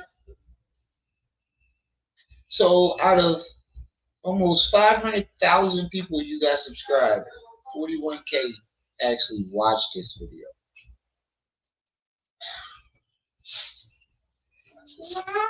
Look at the comments. Nobody believed it. Orlando Brown has been a character for so long. That man deserves an Oscar. Again, why does anyone ask Brandy what was in the note for Whitney? What kind of crazy?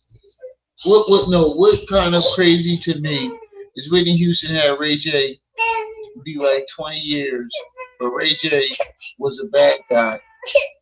If you ask me, they were on drugs, and of course, the man is going to buy the drugs. What the fuck?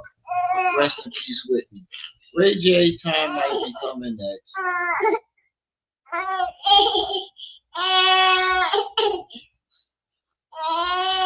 Somebody told you right. I'm a nigga with money, so somebody advised you right. They told you to do the Orlando Brown.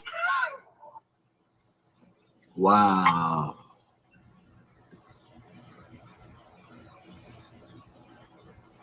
I get it. So,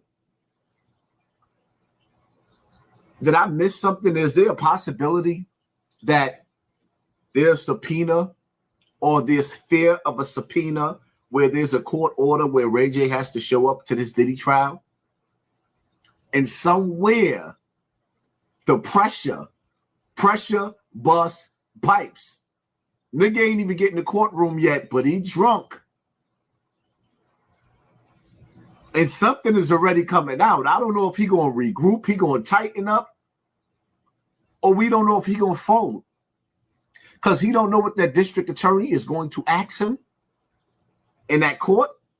And he don't know what Diddy was caught with the tapes. He doesn't know if the matter of fact, maybe he does know.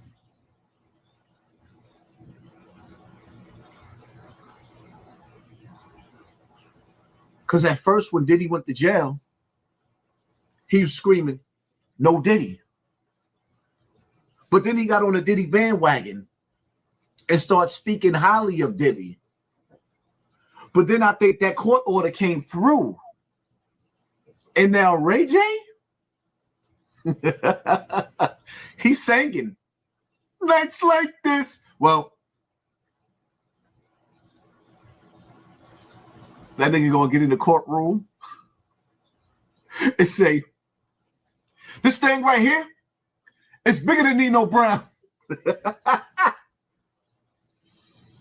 Diddy? Ooh, you better hope you listen, man. Ray J telling you in so many ways that he ain't going down for nobody. See, it's crazy that this nigga from the suburbs decides that he want to play in the streets. You went from being an R&B singer to a gang banger, and now what it sounds like, what Orlando Brown is saying, you're allegedly the smack man, and at some point in time, your smack laid the smack down allegedly on Whitney Houston. That's why Nicki Minaj be talking to you like that, with no respect, and you being a man, you telling her that you one of her barbs, and she looking at you like you stupid. Because there's all types of rumors going around of how diabolical you are, my nigga. It is what it is. Y'all let me know in the comment section. Does it sound like that Ray J trying to come clean on something? Is Orlando Brown, is he on to something? Let me know in the comment section. If you feel like Ray J is guilty of something, put guilty in the comment section. It is what it is. Hit that like button, hit that share button, hit that subscribe button, and pay attention to your circle before they hurt you. I'm out.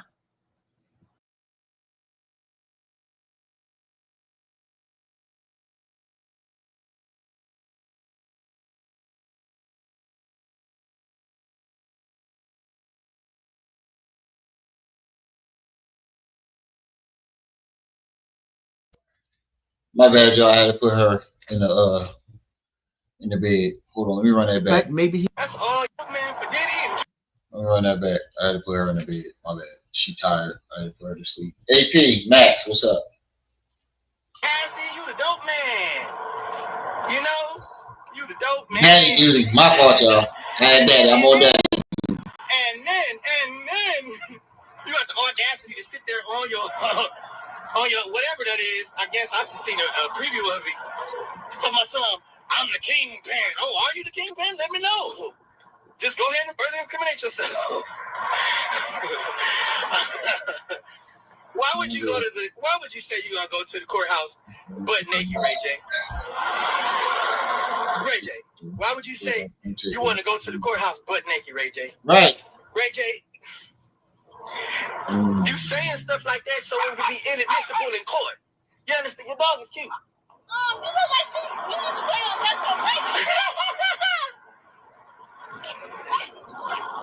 But you know, you got to be very, very careful with, you know, how you play, Ray J. You're just saying that kind of stuff so you can be found inadmissible in court. Okay? That's all you know, you want to be inadmissible in court. You want to be deemed uncredible as a witness. So you're saying things like, oh, I'm gonna go show up butt naked and I was the kingpin. Yo. If you're saying somebody told you right, because I'm a nigga with money, so somebody advised you right. They told you to do the Orlando Brown. Wow.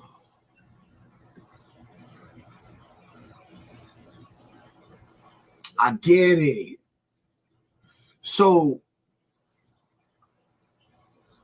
did I miss something? Is there a possibility that there's a subpoena or there's fear of a subpoena where there's a court order where Ray J has to show up to this Diddy trial? And somewhere the pressure bust pipes. Nigga ain't even getting the courtroom yet, but he drunk. And something is already coming out. I don't know if he gonna regroup, he gonna tighten up, or we don't know if he gonna fold. Because he don't know what that district attorney is going to ask him in that court. And he don't know what Diddy was caught with the tapes. He doesn't know if the matter of fact, maybe he did. So what? Did I miss something? Is there a possibility that there's a subpoena or there's fear of a subpoena where there's a court order where Ray J has to show up to this Diddy trial? Bro, that's what you got out of that?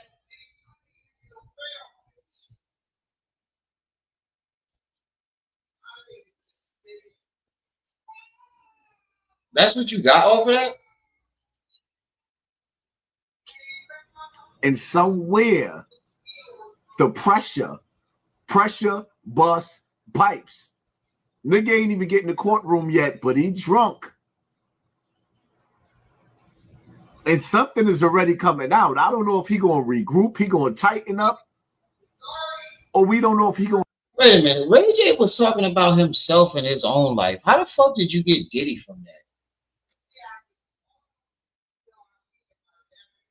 I think because he saw this picture right here. That's where you connected. Yes.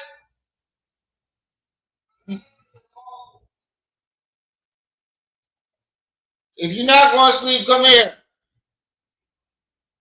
Because he saw, Ray J says he never saw anything at Diddy's parties. That's the closest thing that you can.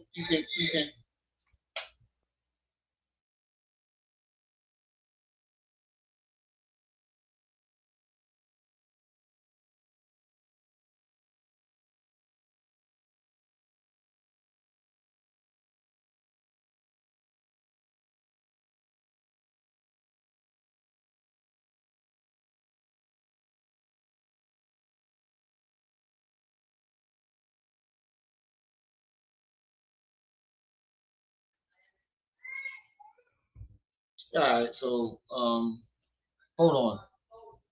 I just remember something. The pickle thing. We're gonna go to the Charleston White video. And then we're gonna go back to him holding that cucumber up to his face, holding that pickle or whatever the fuck it was. Come on, Snack. She ain't going to sleep. She ain't gonna stop bugging me. She's that little girl gonna stalk the shit out of me all day. What? Come on. All right, where's the Charleston White one? Yes. Come on. Come on. Back in here. I got some French fries on, and we're gonna eat the French. You gonna eat the French fries, and we're gonna sit down and you're gonna be quiet, you little stink butt. I'm sorry, y'all. I'm on daddy duty. I apologize. My apologies. Let's listen to this Charleston White joint real quick. The light and pasta drool, and the other show a little bit of love. Now, I don't know. Delilah. Charleston White's boxing match with the Island Boy. That was hilarious. That was hilarious. So after this boxing match, after this fight that Charleston White had, Charleston White says he wants 4 more fights. But these are his terms.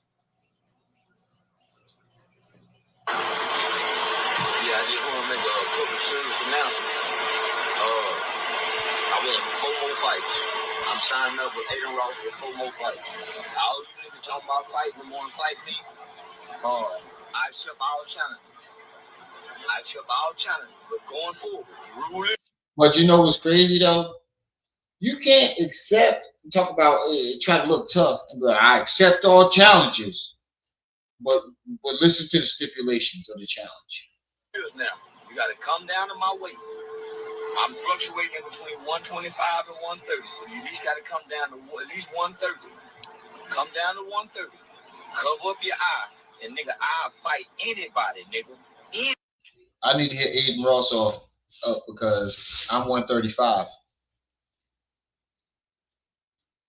and I'll definitely cover my eye up. I'll cover my left eye to fight you. I'll definitely cover my left eye to fight you. And I'll circle to the left. There ain't no more orange in there. This is orange peels. Ain't no more orange in there. You ate 3 oranges already, you little big bat. You already ate 3 of them.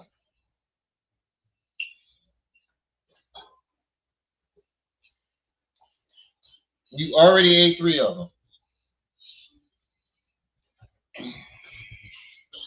If you're not gonna be quiet, you're gonna sit back over there with your toys.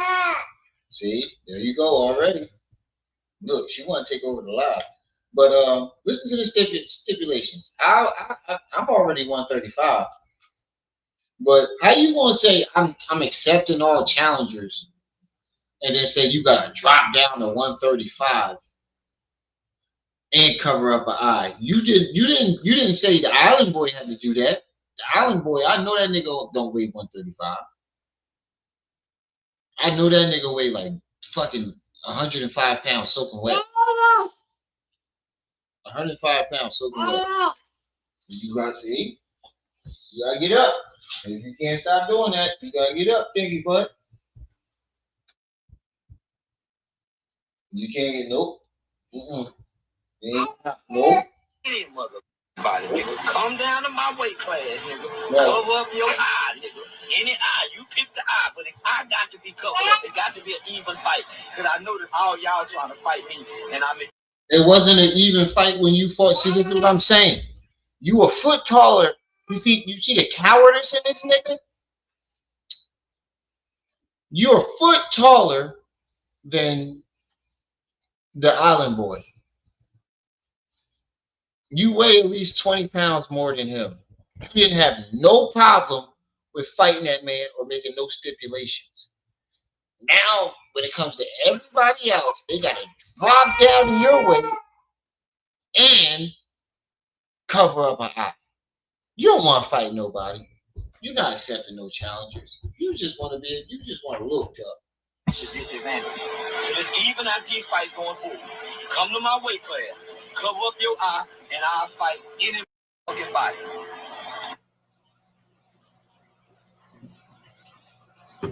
Now we got to really, really think about this, right?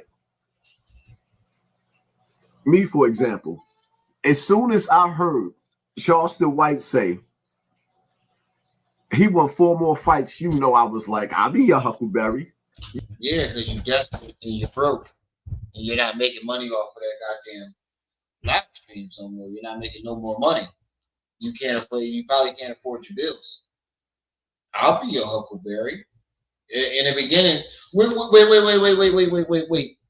How are you trying to jump out the window with Mano when Cash Capone offered you $500,000 to fight?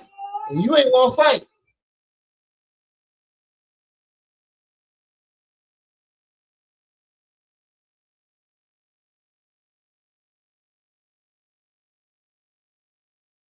Hold on.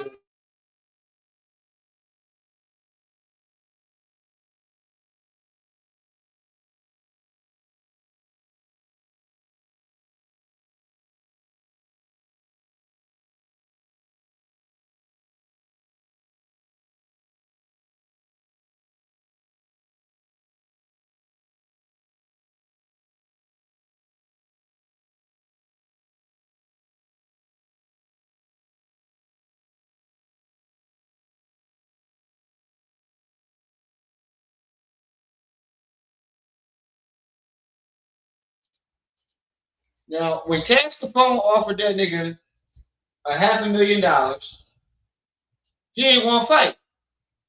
He even told you that you can bring somebody else with you and I'll fight them both. You ain't gonna fight. When a trife gangster offered you 30,000 to 50,000, I think. I forgot how much it was. You ain't want to fight. Now you want to fight one-eyed Charleston White. Hold on.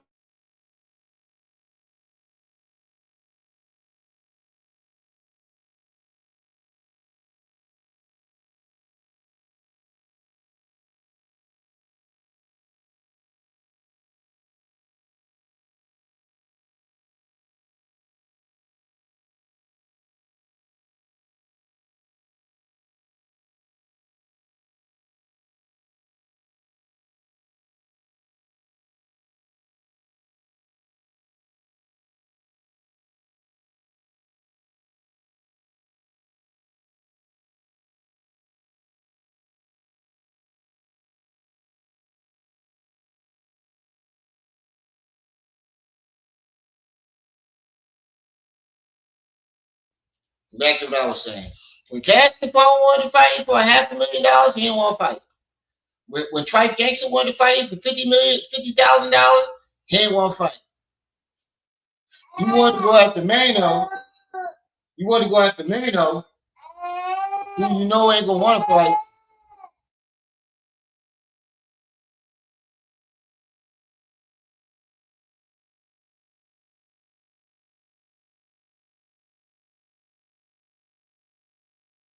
Hold on, y'all. Give me a second.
My bad, y'all. I had to give her some fries. Shut her up. Give her some fries. But yeah, back to what I was saying. All these people want to fight you for a lot more money. You don't want to fight. Wait, wasn't there a time when he was trying to fight T.I. for Charleston White? I did a video on that. He was trying to fight T.I. for Charleston White. Now you want to fight Charleston White, the one-eyed bandit. You know I wanted in on that. But then when this nigga said, first of all, hold up, I would have to drop 100 pounds of some change to fight. What you can't do. 100 pounds. You know how weak you're going to be after you drop 100 pounds? All right, cool. But you can make... No. If you're dropping it slowly and dropping it the right way, no, you wouldn't be weak. Make that happen. You got to drop 100 pounds. But now you got to cover your eye. And I want you to know, I want y'all to practice this. I want you to tie something over your eye. You got to understand something. One of his eyes is in the light. Just give me the light and pass the draw. And the other light. Bro, can you stop with the songs? This shit is not funny. It's just cringy. You think you're funny, but you're not. It's not funny no more. It was funny in the beginning. But now, it's just played out. That's why your views don't match your subscribership, your subscribers. Because it's not funny no more. The other eye is on punishment. It's in darkness. What y'all don't understand is Charleston White mastered one eye seeing and one eye being in darkness, right? The minute that you cover one of your eyes, your brain is going to be scrambling all over the place to where that he's going to be like, yeah, this is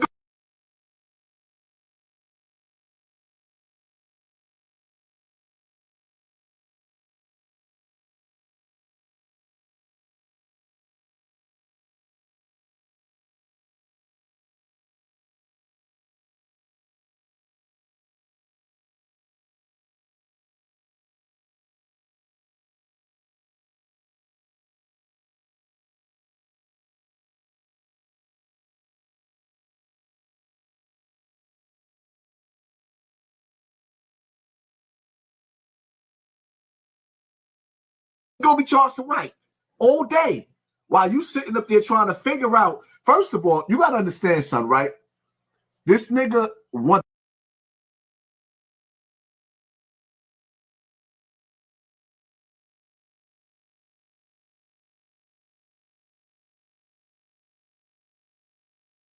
that one eye is strong. It's strong, like a dude. His one eye is a virgin. It's strong. Oh shit! I'm sitting here talking. No, you won't. But yeah, both of them are silly, weirdos. And no, you won't. If you're training with an eye patch on, because you got to train to drop the weight, which is going to take you at least 4 to 6 months, maybe a year. If he does, let's talk about Hassan. Let's say it goes Hassan. It's going to take you 4 to 6 months, maybe a year to drop that weight, right? If you're training with an eye patch the entire time, you'd be fine. You're just making excuses. The same way Charleston is. Y'all both making excuses not to fight each other. You coming out there. Remember, you ever got slapped by your mother back in the days? Boy, didn't I tell you to wash the dishes? Boy, didn't I tell you to get upstairs before the sun went down? And you notice when your mother smacked you, it started that where you a flinch. You only got one eye looking So automatically, when somebody's throwing something at you, that one eye's gonna blink. This eye's closed already. You in darkness. Next thing you know, you laying on your back because. But it's the same thing with him. No matter how much he trained or mastered the one eye, that one eye is still going to blink. What are you talking about? It's going to be even, nigga.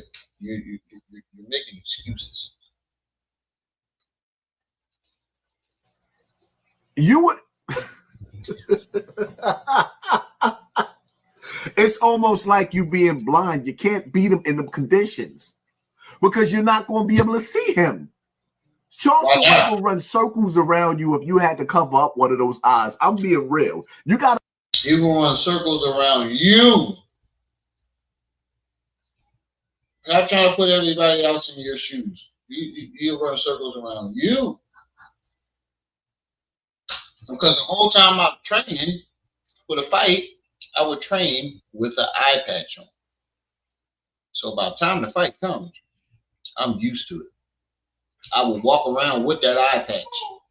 From the time that the contract is signed, we start training for the fight, putting an eye patch on for the whole day, never taking it off until after the fight. You'll be all right. You're making excuses. That's how I know you've never been a trained fighter. You never fought anybody. You never fought anybody, bro. So nobody wants to see you fight anyway. Nobody. Well, how many stories have you ever heard of Hassan hitting a man? All his stories of him using his hands is beating up women. Any confrontation he had with a man, yo, I was ready to back out on this nigga. I backed out on that nigga. I shot this person. It's never I punched this man in the face. I punched that nigga in the face. Yeah, I knew you was tired. Take a little butt to sleep. I punched that person in the face. It's never that. Nah, y'all can't just laugh at this. You got to really, really think about it. Wrap one of your eyes up and go box somebody that's been in darkness all them years with one eye. You're not going to beat them under them conditions. Are you crazy? Yeah, you do. All you got to do is move to the same side that he's moving to, or the opposite. See? On top of the fact that when you have to lose a certain amount of weight, 100 pounds, you losing muscle too. And then you won't have to get, you know how much you have to. Not if you're training, nigga. See, this is how I know you don't understand professional fighting. If you got to drop weight to that, you're going to drop weight, but figure out you're going to work out in a way to where you can still keep your strength and your power. So it's going to take a while. It's going to take like a year because you have to drop the weight slowly so your body adjusts to it. You have no clue what the fuck you're talking about. Starve yourself, then you get in the ring like No, Charleston you don't White. have to starve yourself. I can't beat him under them conditions. There's no way in hell. Just say you can't beat him, bro. I can beat him under them conditions. Just say you can't beat him. Period. It ain't under them conditions. You can't beat him. You saw that Charleston White got a little bit of little snap to his jab, and you realize you can't beat him because you can't fight. You've never been in a fight. Have you ever heard Hassan Campbell tell you a story where he got into an actual fist fight outside of women, not with a woman, with a man? Don't worry, I'll wait. I don't know no man that has never told a fighting story where whether it was a losing story or a triumphant story where he won. Have you ever heard any stories of Hassan fighting a man? Wait a minute. Well, she knocked out. I'm eating the rest of her fries too. She coming up all that. Those fries. She knocked out. It would take me years to come down 100 pounds and then fight him. No, it wouldn't. It would take 6 months to a year. And then at the same time as coming down, it would take you over 100 pounds, my nigga. It would take you a couple of years to drop 100 pounds. Bro, it sounds like you're trying to make an excuse to why you can't fight him. But in reality, I don't think anybody would want to even see that fight. God damn, you snoring like you got a job, little girl. I don't think anybody would even want to see the fight because you were supposed to fight Cash Capone and you backed out. You were supposed to fight Trifecta. You backed out. That lets us know you can't fight. You just talk. Nobody wants to see you get beat up in the ring. Niggas want to see somebody walk up on the street and punch you in the mouth and see if you really backing out on niggas. That's what everybody wants to see. We've already saw you on the block and you talk about, oh, I back out on this person, I back out on that person, and nigga shot you. All you had was a fucking T-bone steak knife. Not even that. T-bone steak knife, I think that's the big one. And you had to. Nigga. Nobody wants to see it. Yeah, it's like boxing southpaw. Thank you. That DJE. Peace and welcome. Y'all make, I ain't even check those likes. Y'all make sure y'all hitting that like button as y'all come in. And don't forget to support the channel. Hit the Cash App. Hit the PayPal. Listed at the top of the chat. Hit the Cash App. Hit the PayPal. And at the same time, you would have to be training with your eye wrapped up. Like, nah, I'll pass, my nigga. You know what's funny? Is he saying this shit as if Charleston White was talking about him. Or Aiden, I'm pretty sure Aiden Ross probably don't even know who the fuck you are. You is. Y'all niggas got me talking dumb like y'all. I'm pretty sure Aiden Ross don't even know who you is. You're saying you're including yourself and backing out as if you got the invite. That's what's funny to me is if he does this a lot. He inserts himself in something as if these people know him, or as if he's a celebrity and people are going to want to pay to watch it, or think they can make money off of him. But that's never the case. Nobody knows. These motherfuckers do not know him. Charleston White knows him. I'm pretty sure Aiden Ross don't know this nigga. And I'm pretty sure if Aiden Ross did, you're not marketable. In any, like, you're inserting yourself as if, oh yeah, they gave me an invite, but I'm gonna turn that down because it ain't worth it. You feel me? Anybody get what I'm saying? Put a 1 in chat if you get what I'm saying. He's inserting himself as if, yeah, I can invite, but the rules and stipulations, I'm good on that. As if they came to him and asked him. Nobody asked him shit. They don't even know who the fuck he is. I'm not gonna make one of my I'm not gonna make one of my eyes weak. You ever seen somebody that's cross-eyed and you talking to them and one eye's looking at you and the other eye looking? That's what's gonna happen. If nigga, you forgot that you cockeyed. I'm looking, put it up full fast. I'm looking at you right now, and one eye is turned towards your finger, and the other eye is looking straight right now. Are you forgetting that?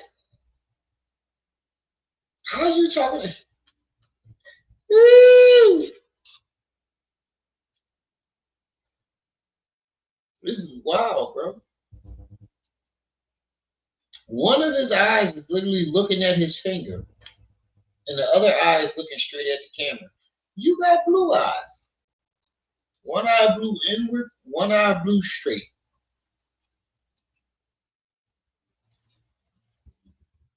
So he talking about antibody eyes.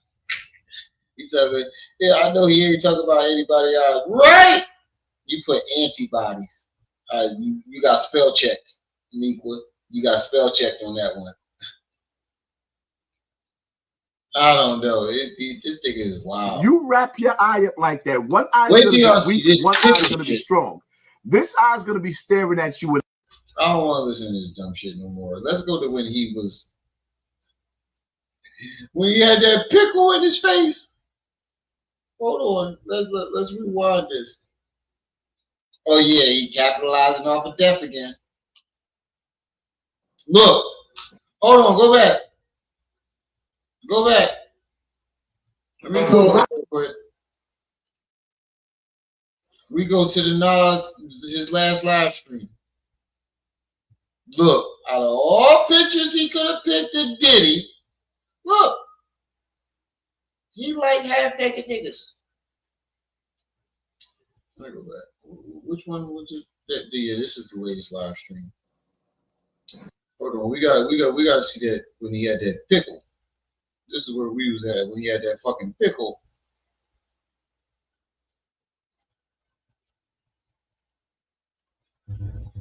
There you go.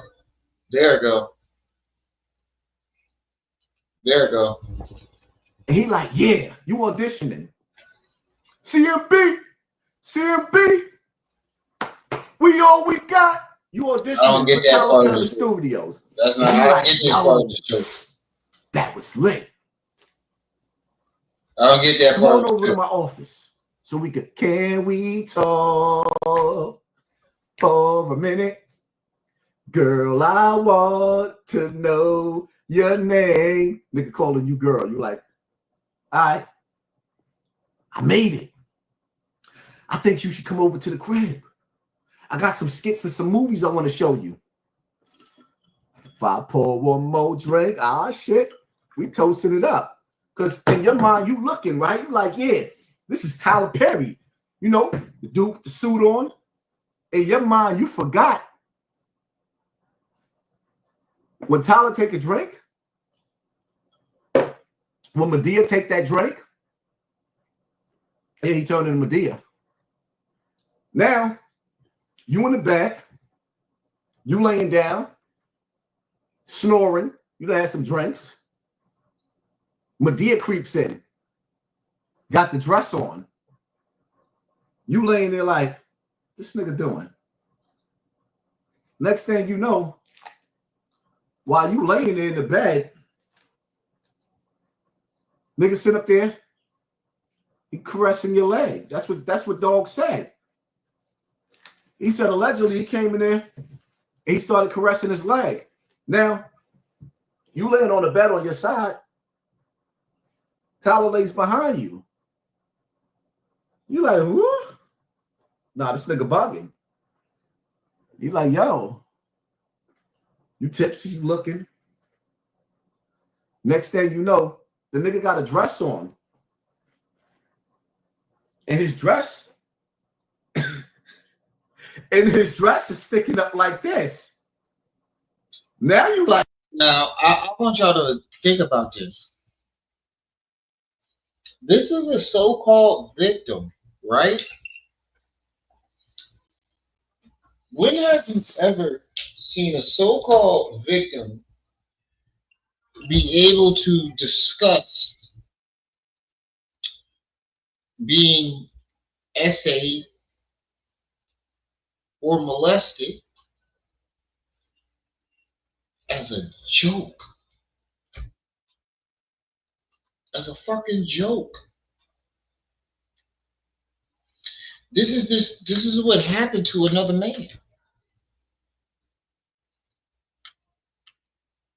When have you ever, you say reminiscing about bad, when have you ever in your life been able to see a man that was touched or molested or violated in any type of sexual way sit here and joke about it.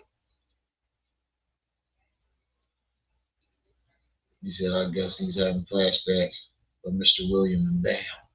Who's Mr. William? I know he was fucking B.O. He was definitely fucking B.O. You claim B.O. gets busy and you said you caught him with Bam dick in his mouth. You said you saw, no, you didn't say you caught him. You said you saw him with his dick in Bam's mouth. What were you doing there? You notice he never said what he was doing there. Because it wasn't the, you know what I'm about to go with that. It was all fucking. Like, who? Dogs, I just came here for a movie role. But this nigga sitting up there looking at you like. Watch what he do. Hey, Quaz. Hey, Quaz.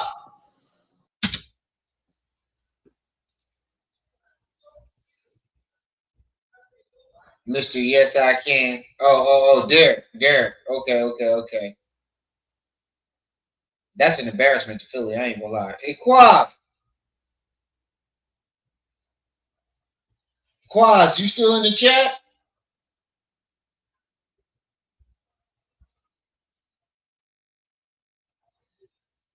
Hey, Quaz, you still in the chat?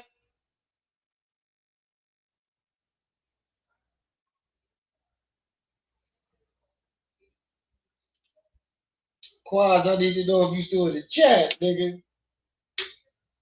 Somebody, if whoever is in contact with me outside of Facebook, Max, I know you still here. He said, hey, Max, I know you still here. Let me take myself out of here. Max, I know you still here. Screenshot that for me.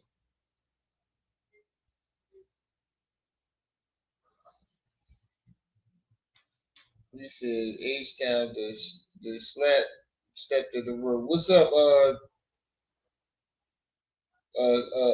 Strolling Stoner? Peace and welcome. Still waiting on that loud pack. Strolling Stoner. I ain't letting that go, nigga. Oh, you got it? All right. Thanks, got it.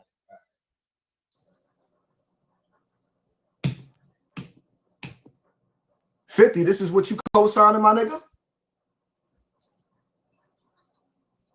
How you coming at somebody else when you co-signed it for 20-something years? Niggas is chasing their dreams. And in order for you to fulfill your dream, it's a door. Nigga, it don't matter. They're grown men. Whether you said you been sent it, I don't remember that. But I believe you if you did. I believe you if you did. I don't remember, but I believe you if you said you did. But either way, you know this whole door thing. What I realize is, if you willingly, like, if a nigga tell you you gotta get that ass up to make it, and you get that ass up, that's consent, my nigga. You have the choice to say no. Now, now speaking of this, because comedian Ryan Davis gave the best example of what I'm talking about. Max, all the niggas that I talk to outside of YouTube, right? If I hit you up and be like, yeah, yo, I'm gonna put you on this YouTube shit. And I believe you're talented, but I need you to get that ass up. What's going to be your reaction? Just put it in the chat. Or any man in the chat. All right, there's a bunch of niggas in the chat. If I hit you niggas up, I'm texting you. Yeah, I don't know what you're going through, but I just hope, you know, I can hold you and clap them cheeks. What's your reaction?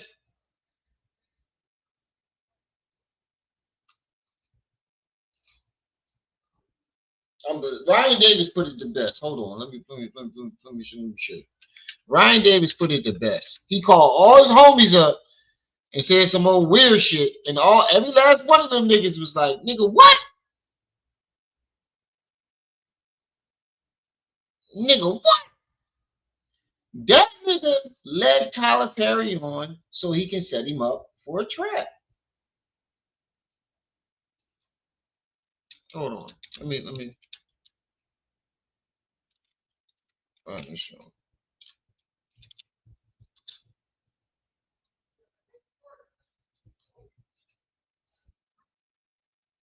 There we go. I want y'all to see this real quick while we go in there. Look. He put gun emojis, fist emojis, fit the ass. He's gone.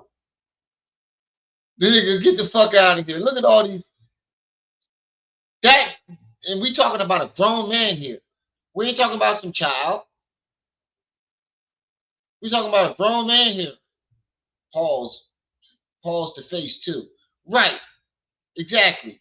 That nigga had the choice to tell Tyler Perry, no, nigga, the fuck you talking about, bro? You want some weird shit. But yet, look, he gonna call all his homies. Listen, watch this. Ryan Davis is a very, very, very funny. He gonna call all his homies. We all know that he has those funny skits where he's in the courtroom and he tried to describe what Bam did to him as the same situation as the dude with Tyler Perry. Oh, dog, I just came for an addition. That nigga never said that. You know, they're holding trial. And those skits are very funny, right? You know, he's been out for a while, really trying to make it mainstream, right? But all the stuff that's going on with Tyler Perry, Tyler's been exposed by Kristen Keys, he's been exposed by Mr. Dixon, Derek Dixon, and all these different people, right? He's been exposed by all these different people. Ryan Davis, you know, took the social media to really respond to this Derek Dixon dude and really get at him, right? And calling him fraudulent. Now, there's a lot of people. It is fraudulent. A lot of people that's really coming at the Tyler Perry, and he's starting to lose the support of a lot of women in the community that he's had because of these allegations. These allegations. He losing support of the women because the women wanted to fuck him, and they realizing that the nigga gay. This is really starting to shake up his foundation, right? You know, and people starting to really question. Now, there was a guy, Walter, that called him out years ago and been calling him out ever since, you know, saying that, you know, he's part of the LGBT lifestyle and he's living in the shadows, right? But let's look at what Kristen Keys said first, and then we'll look at what Walter said. Check it out. I've been speaking to my brother about making. This is the boy I was talking about, where Hassan Campbell said he was lying. When he came out with this video, Hassan Campbell did something on it and said, "This is the dude I was talking about." He said he was lying. This dude that was in the Ashanti video. He said he was lying. He victim shamed him. Now all of a sudden, he on the victim side. A declaration of my experience, what I experienced with certain powers that be that were moving inappropriately. And I really, like, it's in my bone marrow to discuss that, because thankfully God built me the way that he built me, but I'm not sure, you know, based on this person's claims and brags. Same time this person was sexually harassing me for years.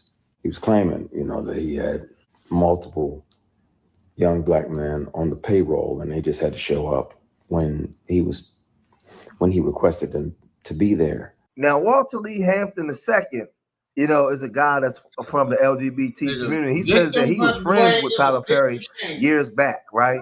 And, you know, they're no longer friends. But he's been exposing Tyler, saying that Tyler's using his money and his power to take advantage of people. And he's been like this for a long time. Now, this is all alleged. I can't prove it, but this is what this guy's online saying. So before we get to Ryan Davis, let's first look at what Walter said, and then we'll come right back. Don't get any. There wouldn't been those text, and it's because straight man will sit here and entertain these type of text messages. No straight man would have sat there and did that. Tyler Perry don't get a dime, and it's because honestly, if that man was sexually harassing you, there's certain parts within those text message conversations that a straight man would have put an end to the conversation immediately. He would have had questions immediately. There wouldn't be so much back and forth. For those who don't believe me and go, oh, well, you don't know until you're in that situation. Oh, bro. Watch this. What's up with you, Nothing, man. I was calling to let you know, man, like, I don't know if you're going through anything or not, but, you know, I would hope that, you know, you will allow somebody to hold you and make love to you. What? Hey, what up, bro? Another nigga. Oh, nothing, man. Oh, you crossed my mind, man. I just wanted to tell you, you know, I don't know what you're going through, but, you know, I would hope that you would allow somebody to hold you and make love to you. What? You said what? What up? You said bro? what? You know. Man, what the? Yeah, what the? Oh, nothing, man. I just want you to know, man, if you're going through anything, you know, I just would hope you would, you know, allow somebody to hold you and make love to you. Man, what the? Man, what the fuck?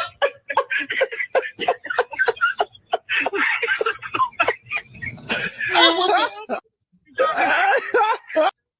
There were parts of that conversation where the nigga said some old off the wall shit where he could have ended it, but instead he was collecting evidence. Why would you do that as a straight man? Like, you not one time did you tell him no? I don't go that way. Instead, you just saved the text messages. Nigga, you knew what you was doing. You wanted that money. No, I'm gonna trap this nigga. I got him. He want this ass. I'm a trap him. That's what the white boy said. That's what it seems like to me too.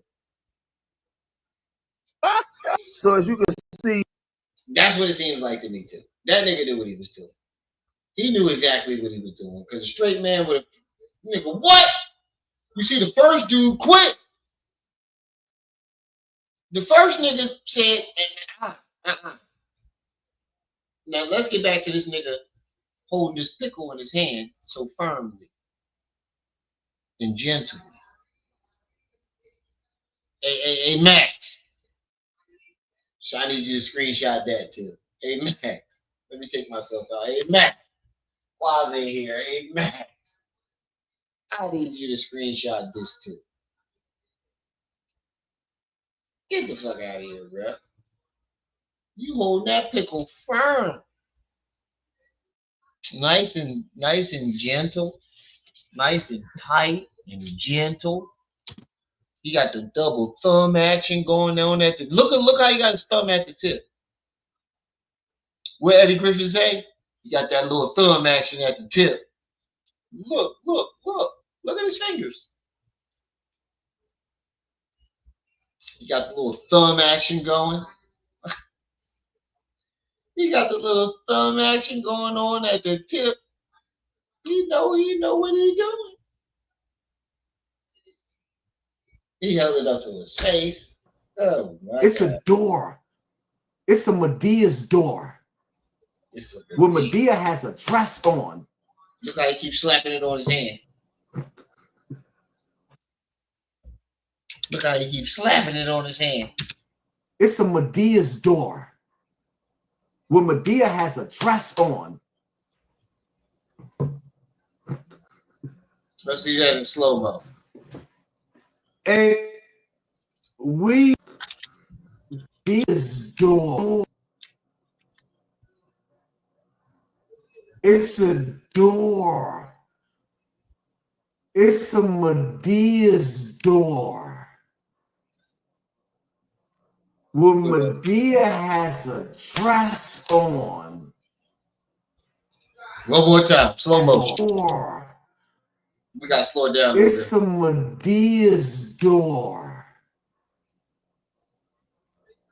Woman. It's a Medea's door. Heavy meat. Woman, Medea has a dress on. Bruh.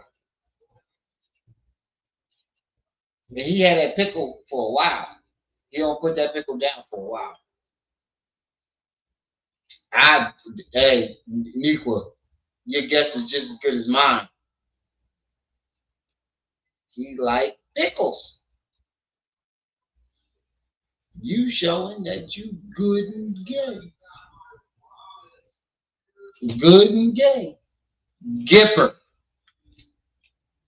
Y'all make sure y'all hitting that motherfucking like button and support the channel. Hit the Cash App, hit the PayPal at the top of the chat for bringing this good content. I'm doing my best to bring y'all this good content, so support the channel. This shit ain't easy, especially when you're working. So support your boy. Hit the Cash App, hit the PayPal.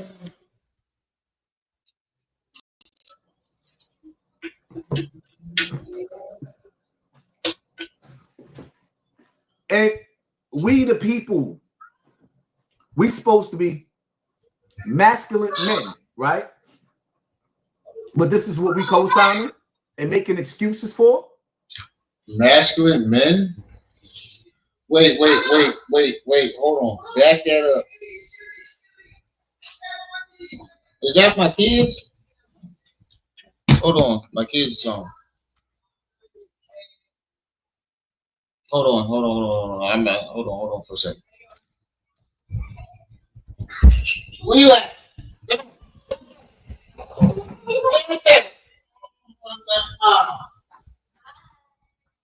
Hey, boy!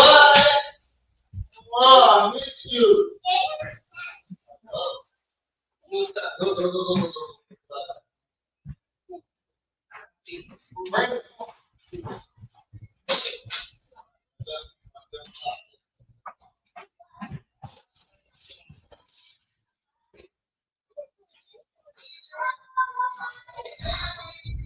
Go.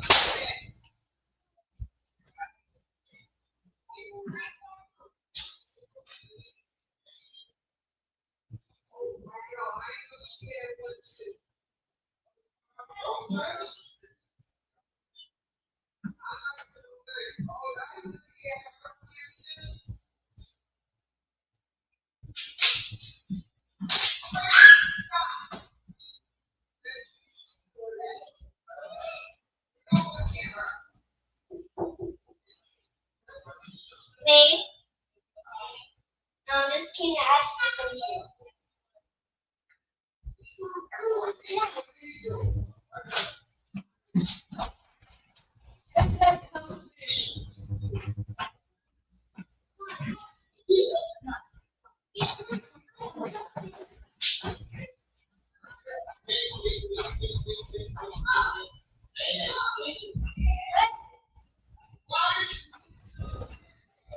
Hold on. It ain't that. Oh, she in here knocked the fuck out. That's what I said. I said, oh, the baby knocked out my show.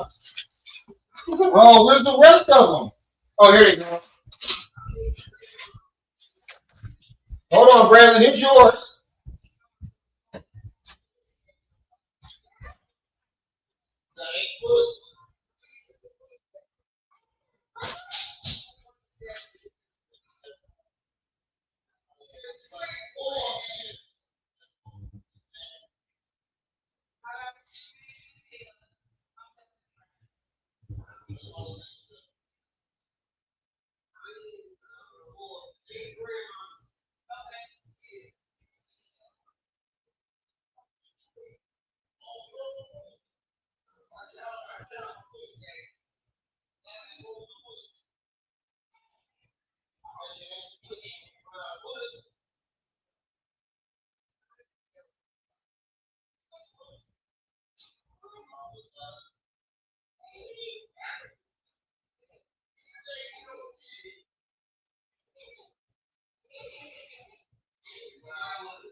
All right, y'all. I gotta stop this live. My kids is back, and we about to have Nerf war up in this bitch.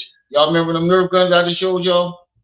My kids is back, and I've been waiting for them to come home all week to start this Nerf war. So y'all can kiss my ass right now. I don't give a damn what you say. You can get mad all you want. I need to spend time with my kids. So I said we were gonna go for almost 3 hours anyway. Shit. Peace. Love y'all. Appreciate the channel.